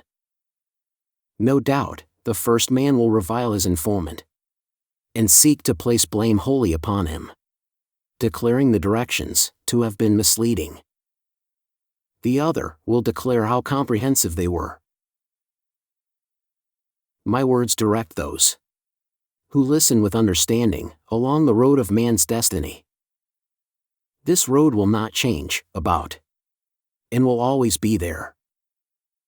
Here too, there is one who knows the road well, and gives clear instructions. Yet, some become lost, while others get there safely. I am only the shower of the way, the light on the path. I instruct all the same. Did I ever say to you that if you followed me, I would make every secret known and reveal every hidden mystery? I did not. For this is not for all men. Suppose a man was pierced in the breast with an arrow, and his friends were to summon a physician skilled in such matters.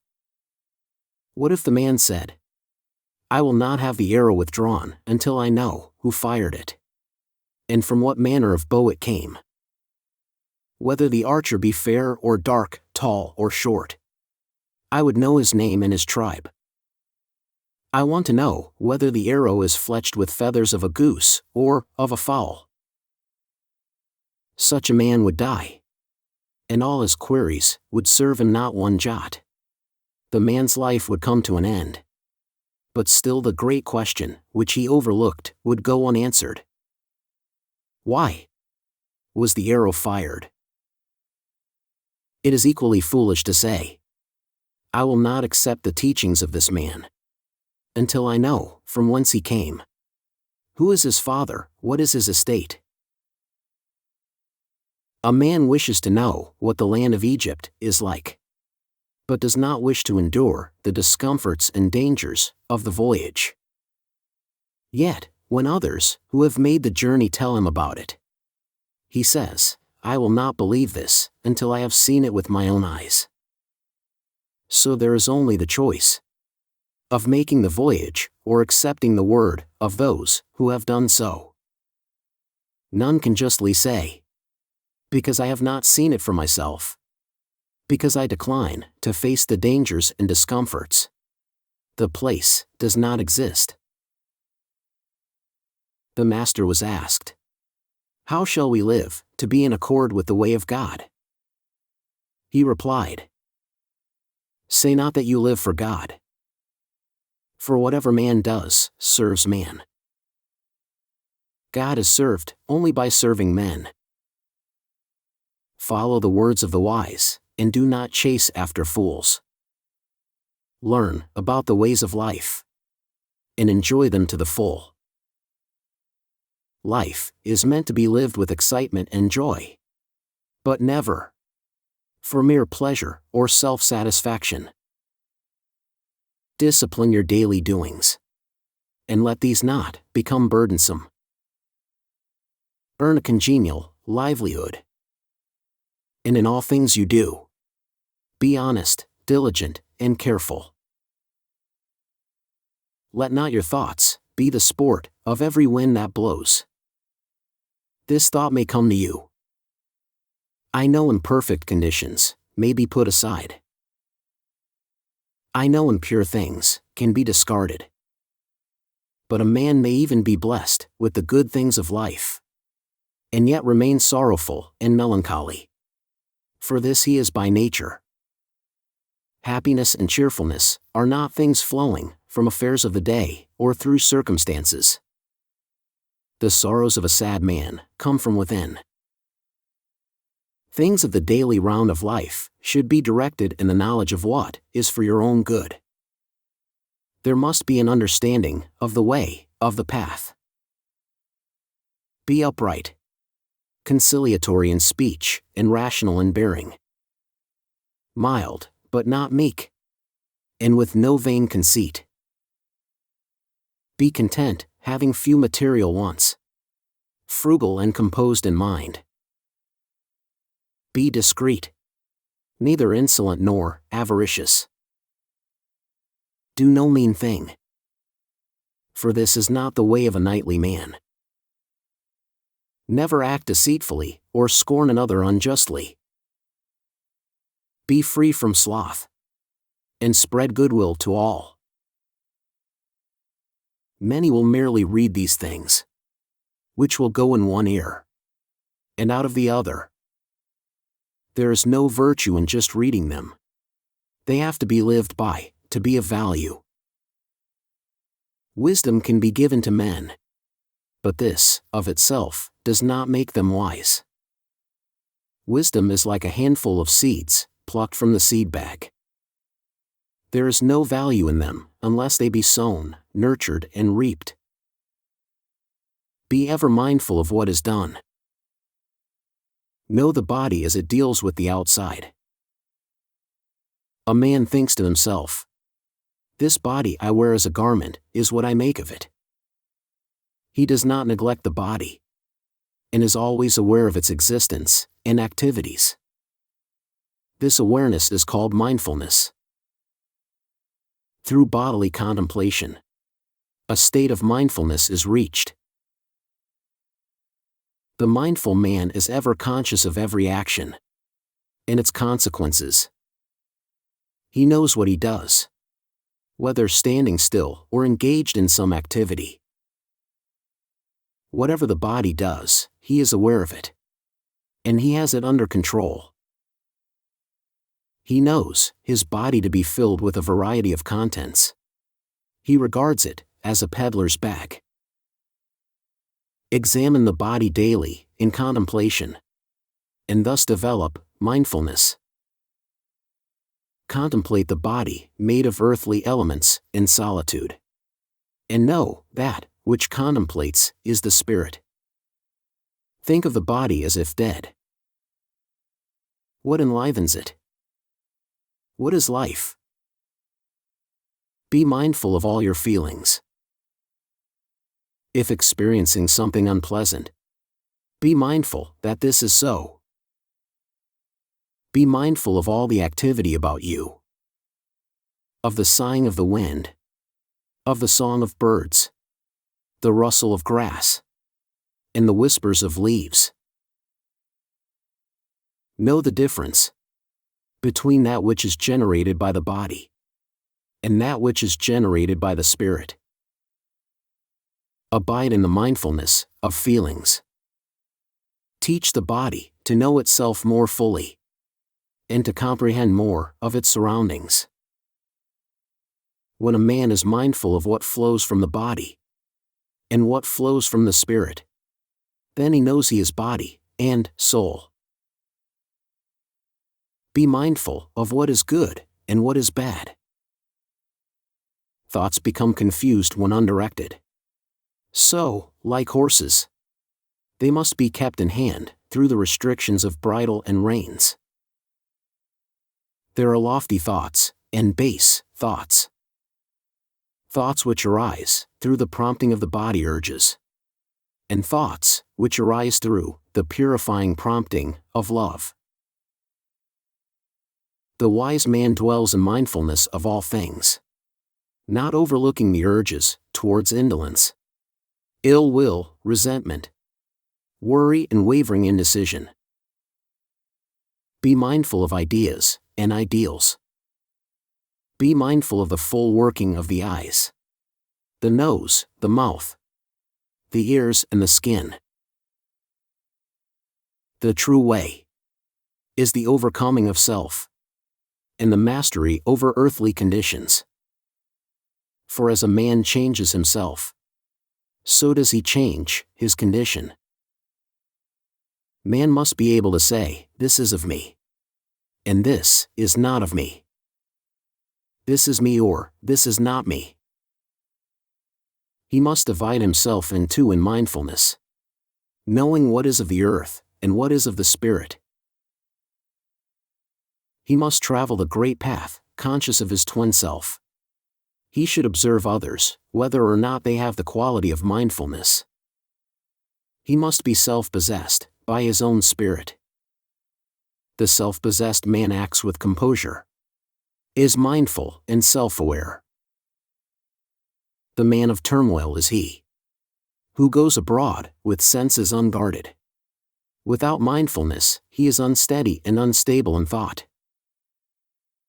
The godly life is one which attracts friendship, which is the appreciated revelation of beauty. It is the search for beauty in all things. The holy prophet, in his austere, dank, dark cell, is not truly holy. The long-faced preacher is not truly holy. The godly life is associated with beauty. Whenever a man reaches out after the beauty found in purity of spirit, he is uplifted. It is by not understanding the true nature of godliness that men have become entangled, like fowls in a net. They are like leather, covered with mildew, like logs, encased with moss. Godliness is attained by abandoning worthless things, by not falling into the fallacies of unchastity, by the repulse of sensuality, and the repudiation of evil. This can be done by mindfulness of such things. When a master takes an apprentice, he gives the first lesson. Come and be disciplined. Learn restraint and obligation. Learn right behavior. When the pupil is controlled, then he gets the second lesson. The master says, "Seeing things with the eye, do not be misled by their outward appearance. Be mindful as to what they do to you. See with your mind all that the eye sees. And so it is with all the senses. Be aware of everything. Experience all things. But do not become immersed in anything. For man is shut off from the spirit by mindlessness. As he becomes more aware of the material things and happenings about him, so does he, more and more, become mindful of the spirit. He who says, "I have no feeling of the spirit," is a man of small mindfulness. He is mindful of what is at his hand, but unmindful of what lies beyond. What lies beyond forms a veil through which he cannot see. How can a man, mindful only of what holds his immediate attention, be aware of the world beyond his narrow confines? Be like the spirit-filled earth, who accepts unto herself all the foulness which you cast out of your body, and cleanses and purifies it. She is neither disgusted nor delighted, but transmutes it. Water accepts both foul and fair, for from its embrace both emerge together in goodness. The wind is not disgusted with the foul smells of earth, but mixes them with the essences of earth life, so they are sources of fragrance. Practice kindness, compassion, poise, and decorum. Contemplate beauty, and banish ugliness. Contemplate virtue and goodness, and banish carnality.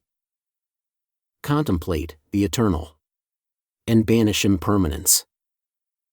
For all things of earth must decay and pass away, and it is the destiny of every human being to embark on the dark adventure. Thus the Master spoke. And he said, "You must accept any intelligent person into the sheepfold. Accept all who are willing to follow the light of our way. I say this, not desiring to win followers, or wishing to turn others from their ways, if they walk in light. I seek only those who walk in darkness, or seek a better light. For all journey towards the one light, but not seeing it in its perfection. They must travel by the reflection they see. Each sees a different reflection, and therefore men dispute among themselves as to the nature of the truth behind it all. Be not one who indulges in such futile foolishness. Never judge virtue by outward appearance, for then the evildoer as well as the saint may lay claim to it. An artful impostor may gain more admiration than is given to the zeal of a saint. Do not nourish the cankerworms of malice, hatred, envy, and jealousy within your bosom. It is truly said that the heart of man is a labyrinth. Goodness is not merely a matter of right action. It includes bravely enduring and surmounting difficulties. The final test of character is when trouble comes in strength.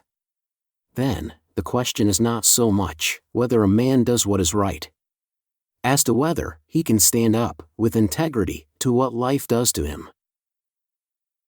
The anvil stands steady when the hammer falls.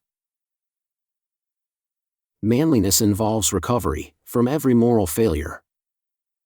It involves the retention of honor. What honor is to man, chastity is to woman. Honor and manliness endow a man with inner strength. His slightest word, his very presence, bring peace and leaves others strengthened. No man or woman, no matter how humble, can be really good without the earth being better for it, without someone being helped and comforted by that goodness.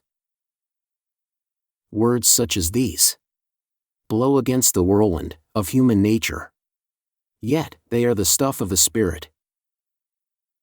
When the breaths of the multitude blow back the whirlwind, then has life fulfilled its purpose. Say not that the days of victory of good will be brought in with a griffin's egg. No man is free who does not control his own movements. No man is free who is not master of himself. Fear is the tribute the mind of man pays to guilt. He who has never been guilty knows no fear. To see the path of duty and not to follow it is the way of the coward. A man tarnishes the luster of his greatest actions when he applauds them himself. No man is more vile than he who causes a woman to shed tears from the heart, tears generated in remorse and regret. Every maid has the potential for ladyhood. A lady never flaunts her estate, but ever remains modest and reserved. She covers her virtue with ladylike ways. For as a veil adds to beauty, so is chastity enhanced by being veiled. The wise woman pays no notice to the spider's lullaby from the lips of hypocritical men who speak of love. The spider loves its prey. Babblers are not wanted. Shun the sophists and their sophistry, and be chary of divinators. Avoid the paynim, and be as strong as a bull, light as a hawk, swift as a deer, and tenacious as a salmon. If things go against you, never despair. To be vanquished and still not surrender, that is victory, indeed. Avoid the talebearer, and do not listen to the witch's whisper. Be prudent. Giants step off the path in the realm where a dwarf is king. Avoid the daydreamer, and the money luster, the vagabond, and the woman fascinator. Avoid the honey-tongued hypocrite. For it were better you took a viper to your bosom, than to open your heart to one such as these. Do not become a griffin. The Britain Book. Chapter 7. The Corrygorsed. To you, Nathaniel, son of my brother Will Smith, and to Andrew, his half-brother, I leave 2 books of integrity, and others, in portions. The bare words are unimportant, but what they convey is as jewels in a crown of gold. Yet, even this is not the crown itself, which should be sought in the Carnamard, at Nantladywin. I am not an unlettered man, but I lack the virtue of subtleness in writing of things best hidden. Inasmuch as the ferocious blood-seekers, close in upon us and Christian folk, do, in their zeal, deem it fit to claim, for their own persons, of innocent blood, persecuting them with ratchet, rope and brand, even unto death. I charge you, my assigns, to protect the several holy books, even unto your death, believing full well that evil cannot triumph over good, and the dark days of fear-born hatred will pass. Keep them secure under the most sacred oaths, now forsworn. The said holy books, of themselves innocent, fill the base hearts of our enemies with craven fear, even as the lamp-bearing lackey causes scuttling among the rats in the larder. What dire secret do they hide, closeted within their breasts, occasioning such terror that limbs quake when innocent wisdom is mentioned in their presence? In all the land, no place remains comfortable, and the free-spirited are as hares, hunted by whippets, running into the tail-bearing wind. Before the doomsmen come, we make our peace, and can await our call to sacrifice in patience. The jewels are safely hidden. These things, which follow, are found in the Book of Recitals. There are 3 adornments of life: love, truth, and beauty. There are 3 things, of which God is the source: life, wisdom, and power. There are 3 things, which men must get from living: the greatest benefit, the greatest knowledge, and the greatest experience. There are 3 causes in which it is fitting that men should risk their lives: in establishing truth, in upholding justice, and in seeking liberty. There are 3 paramount qualities to which all else should be subordinate: love, truth, and good. There are 3 things men should place above themselves: their faith, their race, and humankind. There are 3 things a man should value above his life and possessions: his family, his honor, and his reputation. There are 3 principles of government: effective security of life and person, security of possessions and dwelling, and security of personal rights.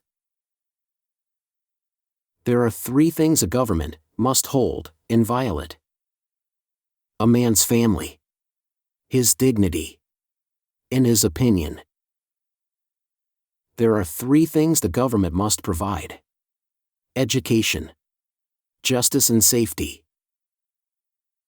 There are three pillars of the state: the questing scholar, the diligent craftsman, and the incorruptible official. There are three unities: one God, one truth, and one creation. There are three things for which the earth exists: the development of souls, the fulfillment of the destiny of man, and the manifestation of life. There are three things man must give to life: beauty, stability, and harmony. There are three things woman must give to life: love, goodness, and compassion. There are three things only God can do: constantly renew himself in the infinite circle of eternity, remain unchanging while impregnating every state of changeability, and encompass everything existing. There are three virtues of maidenhood: prudence, modesty, and decorum. There are three virtues of wifehood: faithfulness, industriousness, and motherliness. There are three graces: faith, hope, and love. There are three things to know about God. He must be sought for. He cannot be given anything by man which increases his greatness, and he dwells within his own law. There are three rights of man: freedom to move, to enjoy privacy, and to speak his mind. There are three things God requires of man: effort, courage, and reverence for the sacred. There are three duties of woman: to reproduce the race, inspire mankind, and beautify life. There are three duties of man: to protect the race, strive for progress, and elevate humankind. There are three things which distort the soul: malice, deceit, and sensuality. There are three rules which govern a man's relationships with others: what he requires in another, what he forbids in another, and what he regards with indifference as being entirely the concern of another. There are three things which shatter a man's life: an unfaithful wife, invasion by foreigners, and a crippling disease.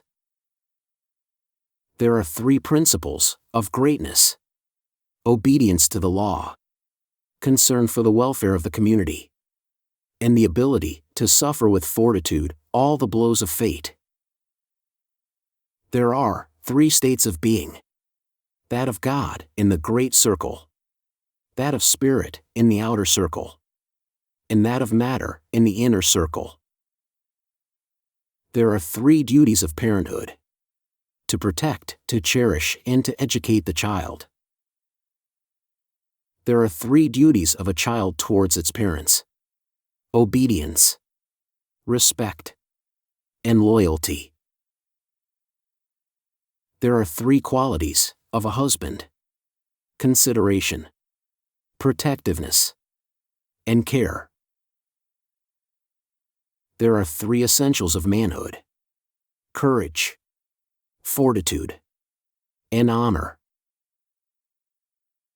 There are three qualities of womanhood: loyalty, decency, and gentleness. There are three jewels of womanhood: modesty, decorum, and circumspection. There are three prime qualities of the real man: the ability to maintain self-control, the ability to remain calm under stress and provocation, and the ability to not stand too rigidly upon his rights. There are 3 things in men that other men hate. Saying one thing with the mouth, while holding something quite different in the heart. Withholding evidence in favor of another, to the detriment of another. And spreading scandal and gossip. There are 3 things that hold the state in cohesion. Effective protection for everyone and their property. Just punishment when due. And a proper blend of punishment and mercy. There are 3 obligations of men in war. To kill and not be killed. To destroy the enemy and his possessions. And to survive the onslaught. There are 3 types of persons who cannot bear arms. A bondsman, a boy under 15, and a public idiot. There are 3 kinds of stone for which removal is death. A counsel stone, a session stone, and a guide stone. There are 3 things, the punishment for which shall be greater than a simple death. Killing a kinsman, killing a child or virgin, and killing an idiot. There are 3 things, for which the trumpet sounds 3 times. The counting of heads, and numbering of families. The horns of harvest. And the horns of war. There are 3 persons, who can demand hospitality. The traveler from afar. The afflicted or orphan. And the bard. There are 3 groups, entitled to freedom of movement and maintenance. Chiefs of tribes, and their retinue. Druids, and their followers. And judges, and the retainers of their courts. There are 3 types who can claim citizenship. Those who bring new land under cultivation. Those who work with metals. And those who bear arms. There are 3 basic protections. Protection of life and person. Protection of possessions and dwelling. And protection of natural privileges. There are 3 types of persons who forfeit life. One who betrays his country, race, or kindred. One who kills another through viciousness, lust, or gain. And one who injures a child for life. There are 3 things, which are indivisible and unchangeable. The Supreme Being, truth, and reality. There is one God, one truth, and one reality. There are 3 necessities of man. Change, suffering, and choice. There are 3 tests to determine a free man. He has equal rights with every other man. He has no more obligation to the government than it has to him. And he has freedom to come and go. There are 3 things essential to united nationhood. The same language, same rights for all, and the same race. There are 3 things, which are private, untouchable, and sacred, to every man. His wife, his children, and his tools of trade. There are 3 persons in the family, exempt from menial or heavy work. The small child, the aged man or woman, and the sick and afflicted. There are 3 civil birthrights. The right to free movement. The right of protection for family, possessions, and liberty. And the right to equality in privilege and restriction. There are 3 requirements for social stability. Security of life and limb. Security of family and possessions. And security of traditions and culture. There are 3 foundations of the nation: national solidarity, national courage, and national pride. There are 3 things a man can legally be compelled to do: fulfill his family obligations, attend a law court, and serve in the military in times of national peril. There are 3 things for which a man can be called a traitor: aiding the enemy, meekly submitting to an enemy, and betraying his race. There are 3 things no law can deny: water from a spring, river, or lake, wood from a decayed or naturally fallen tree or branch, and unused stone. There are 3 forms of sonship: a son born within a marriage, a son born outside a marriage but publicly acknowledged by the father, and a son by adoption. There are 3 types of thieves not to be punished: a woman compelled to steal by her father or husband, a young child, and a starving person who steals to eat. There are 3 things which must remain open and free to all: rivers, roads, and places of worship. The Britain Book, Chapter 8. Nobility. Nobility and honor are words much abused. But in truth, nobility is not bestowed by birthright, but resides in the soul. And honor is not a thing bartered among kings, but comes from a sense of goodness. Men sell their honor for gold, and nobility is conferred on those who have done nothing more than their duty. This is wrong. When titles are given as the reward of true, selfless service, when he who serves his fellows well is ennobled, both giver and receiver are raised in stature, and the realm benefits. When they who inherit titles also inherit the virtues which earn these, then all is well. But when he who inherits, to whom they descend, is unlike he who earned them, then they can no longer be born with honor. Honor and nobility, in their true sense, are not things which can inevitably be inherited. They are not in the blood. The man who, being without merit himself, appeals to the actions of his ancestors for his justification, is like a thief claiming justification in possession. What good is it to the blind that his parents could see? Or what benefit to the deaf that his grandfather heard? Is this more foolish than that a mean-hearted man should claim nobility because his forebears were noble?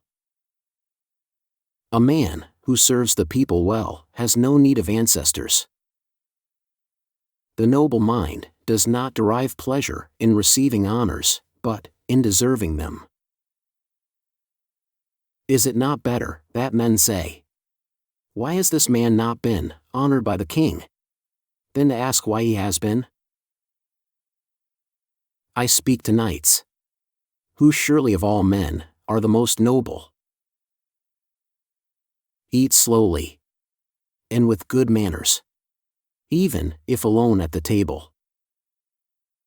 Do not gulp down ale or water, for food hastily eaten sits on an uncomfortable stomach. Though we must feed our bodies even as animals have to, we are not as they, and must do so with good manners. This is also a knightly discipline which will enhance the light of your soul. This soul has an inner stronghold, an unassailable keep, which remains impregnable against all outside influences. It is an inner zone of silence, so that even in the most crowded street, amid the din of commerce, the hustle and hassle of everyday life, in joy, sorrow, success, and failure, there is always an inner sanctuary, a place of retirement, A retreat, to which one can always retire, assured that no intruder can assail anyone there. This is the citadel of the soul, against which all the tempests and turmoils of life's storms may beat in vain. Within, all will be serene, peaceful, and secure. And if it be well built, nothing can ever overthrow it. Loyalty is an attribute of the knightly man. It is expressed in deed and service. Be audacious in confrontation. It is a bold mouse that pulls the cat's whiskers. Be renowned for what you achieve, not for what you are. The renown of a bowman is not earned by his bow, but by his aim. Those who seek to shun the battle of life, because of cowardice or selfishness, find that their attempts to run away are in vain, for the law compels them to engage. Because human destiny, individual and collective, is bound to the rock of the law. That which is avoided is enforced. I come before the dire days, to carry a sword against evils which threaten our race, and to direct the struggle of man into correct channels. Be true to yourself, and answer accordingly to your own inner knowledge. Are your God-given qualities, which all possess, marshaled to carry out the designs of God? The rallying call has sounded, and it echoes in every responsive heart. Arm yourself for the fray with the God-given powers within. Align them to fight on the side of good. The call has gone out, and the inner forces of every real man are required to rally to the cause of humankind. If everyone in the world would rally their own special forces within, and throw these into the battle on the side of good, the earth would overflow with goodness. Men and women are apathetic. Instead of taking up the sword against evil, they stand aside, like menials. So evil grows. And the main cause of the present sorry state of the people is man's lack of fighting spirit. In war, it is the cause that counts. And it is not enough to resist evil. It must be attacked. When you have conquered the weakness within yourself and assumed full control, you are a true knight, ready to go out and fight. The trumpet has sounded, and the rallying cry rings out. So do not seek the place of protection. Do not hesitate in this dramatic hour. Say not that these things foreshadow things in days far ahead, or that they are residue from the past. Cease all disagreement among yourselves. Unite as comrades in arms. There will, of course, be arguments and differences. But be men enough not to let them divide you. We are in our present, sorry state because of past disunity and disobedience to the law. Do not allow the knights of right to be disarmed and fight against the realm of darkness. It is a manifest thing that kingdoms divided against themselves are destroyed by more united forces. Yet, is not the kingdom of God divided against itself? Truth and faith are the handmaidens of love. They bring confidence. And how can a man stand steadfast unless he has confidence? For in confidence is strength. The qualities of knighthood are such that those who have them can look the world in the eye. They have no furtive deeds to hide within, where they eat away at a knight's integrity. Praise no day until nightfall, no wife until she is buried, no sword until blooded, no maid until married, and no ale until drunk. Never be a talebearer. For this is despicable in a man. Persons, who within themselves are really enemies, often come garbed as friends. And among these are the following: he who takes little care to hide his intentions to rob or violate, and does it brazen-faced. He who gives a little with the intention of getting much back in return. He who puts on a friendly front out of fear. And he who acts friendly to serve his own ends. The man with the well-greased, mobile tongue can be distinguished in this manner. He is inclined to talk much about himself and his past accomplishments. Or he will fill your ears with boasts about his future deeds. He assails your ears with empty words, and with the sweet draught of flattery. Walk warily, for these are false-fronted friends, and when their friendship is put to the test, it falls apart like rotten wood. When called upon for assistance in time of need, they plead their own misfortunes and handicaps as excuses for standing aside. The smooth-tongued hypocrite glosses over the misdeeds of others. He excuses unworthiness and sings your praises before your face in your hearing, but reviles you behind your back. Avoid all such as these, for their friendship is worthless. The other to avoid is the wastrel. He will be a pleasant companion in the drinking parlors. He will be your amiable companion in the places of pleasure, where there is gaiety and laughter. He will be a charming companion at feasts and festivals. He will be quick to suggest gambling and dissipation, and all things that lead to sloth. Here are the earmarks of a true-hearted friend. He will help you when help is really needed and requires real sacrifice on his part. He remains unchanged amidst the fluctuations of fortune. He is the one who is not afraid to tell you what is for your own good. He is the one who declares his friendship and loyalty in the company of those who condemn you.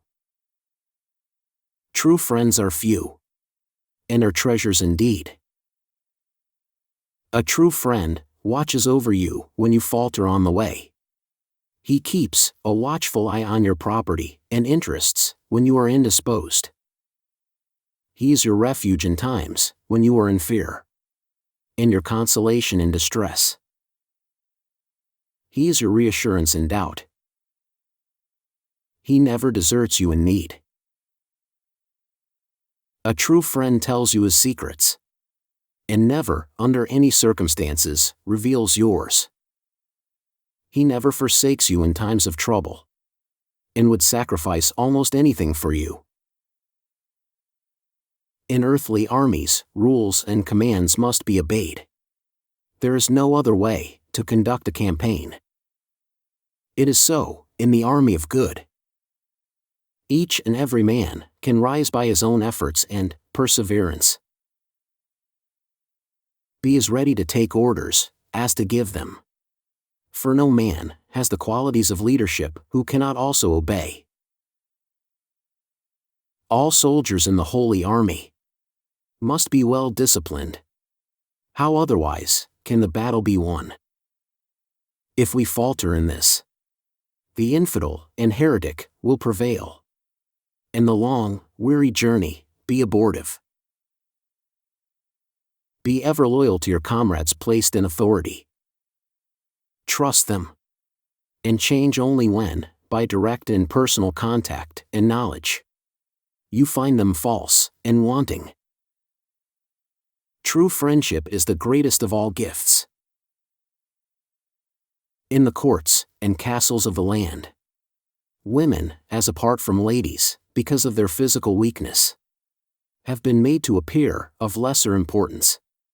But a true knight, while honoring ladyhood, treats all women with respect. and chivalry. It is chivalry which distinguishes our times from all others. A true knight is decorous at all times, and circumspect in the presence of womenfolk, for he honors the delicacy of their ways. Always, however, womanliness is required to respond to and foster the chivalry in men. A mannish-mannered woman is the declared enemy of chivalry. A knight embodies the criteria for manhood. He concentrates on mannish things and mannish ways.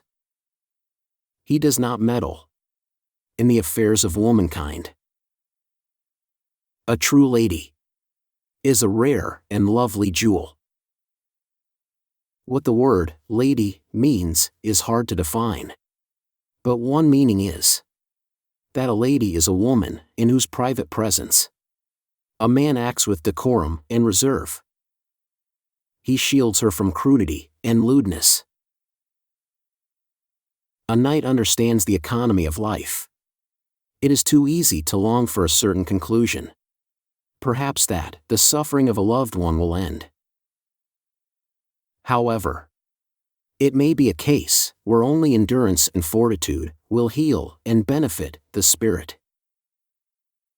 Pain purifies and strengthens, and sometimes it is better to suffer than to sleep. True knighthood demands not only nobility of spirit, but also nobility in attire and manners. It is an attitude towards others. The duties of man to man are almost as important as those of man to God, where the obligations entail the stewardship of God's earthly estate. Man chooses as he will, and it is entirely up to him whether or not he does a thing. Of what benefit is a high position to a man who uses the power he has over the lives of others only for purposes of boosting his own arrogance and false pride, who uses it only for his own pleasure and not to serve others? God has given man shepherds to guide him and indicate the path. But these shepherds cannot, of themselves alone, gain such leadership and guidance unless inspired by the Spirit of God. Man must be guided according to his spiritual needs, and not according to his worldly needs. Therefore, God has ordained a means whereby these shepherds may be found. And he has told them what to teach the people and in what manner, to accord with their understanding and acceptance. The way is complex, as can be seen through these writings. The Britain Book, Chapter 9. Shards of Wisdom. In the days when Lucius Chlorus was named King Coel, and lived at Carcolin, Ennis of Orwin served the good Queen Helena, and from her to her husband, Camberd, by whose hand these things were written, came words of wisdom. There is that which is old, and that which is new, but old and new are one in the eye of time. Therefore that which is first might be that which was written last. For now, among the pieces, none knows which should be where. In truth, none knows when these things were written. But what has just been said was found as a broken piece. And where else could it be? Of the Druids, it is said that Per Caradwen, the cauldron of higher love, represented to them the womb, and that the fire with which it was associated was the life force. It is said that the representation was in more than one form. But what this means, none now knows. To become a druid required immersion in a bath with a decoction from the cauldron.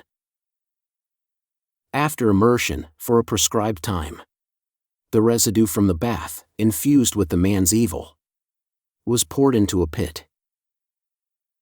His spirit was thus cleansed and renewed. But henceforth, any wrongdoing would have a twofold effect.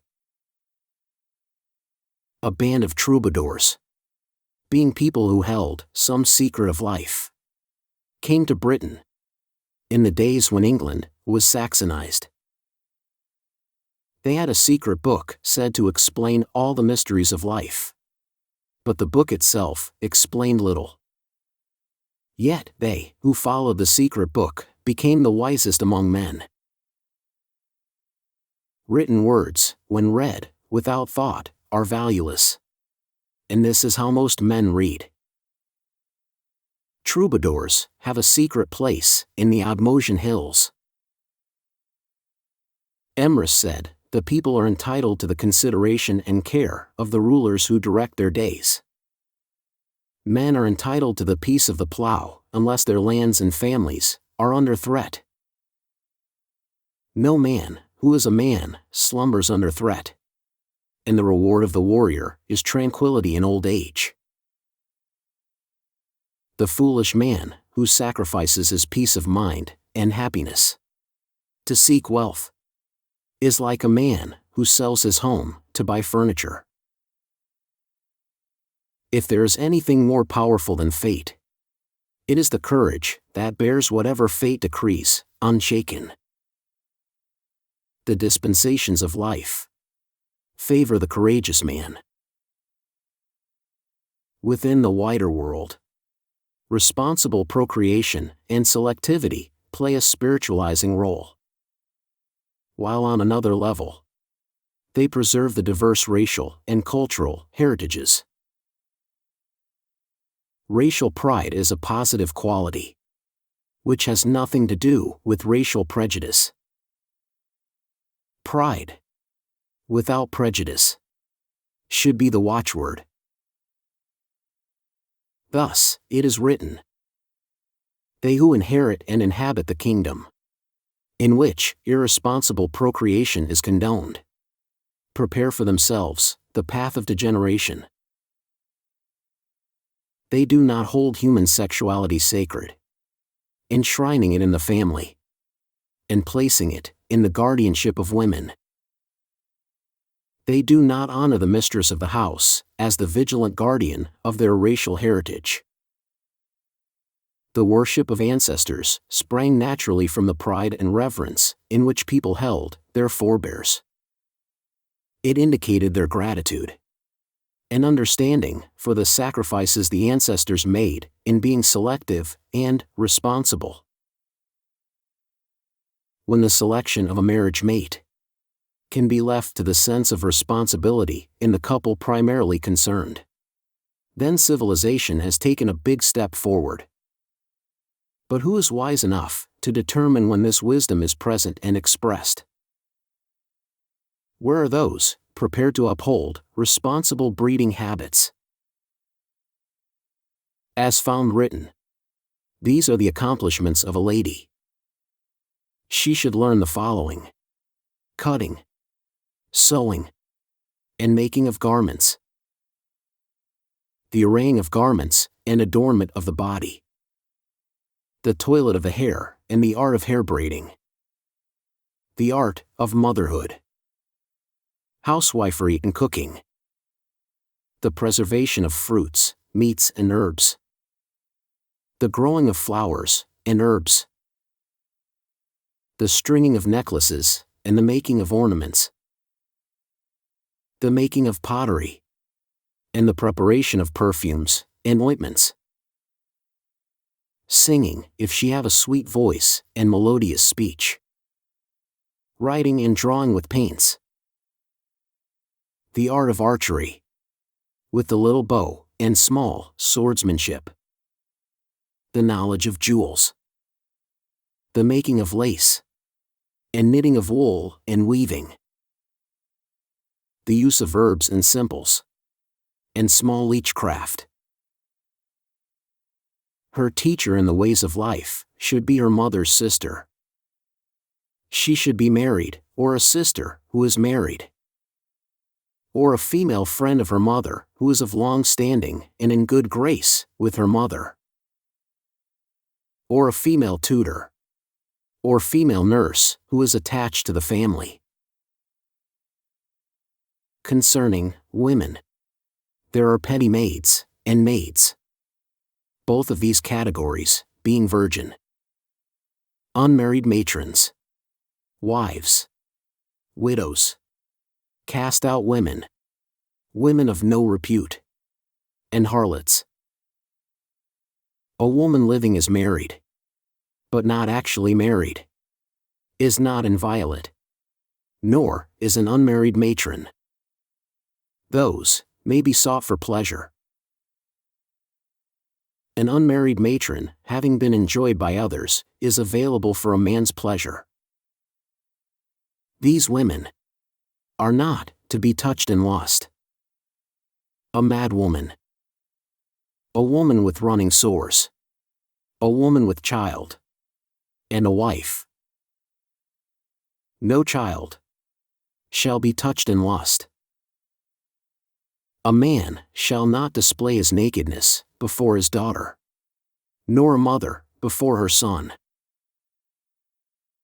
After the days of Emiris, it was written, never give up. Where there is a will, there is a way. While there is life, there is hope. Never leave your friend in the lurch, but support him with might and main. Do not be half-hearted, or run with the hare, or chase with the hounds. Those are things said in our days. These are the qualities and attributes of trees, as revealed by the ancient lore of our fathers, the usage whereof is known to the wise.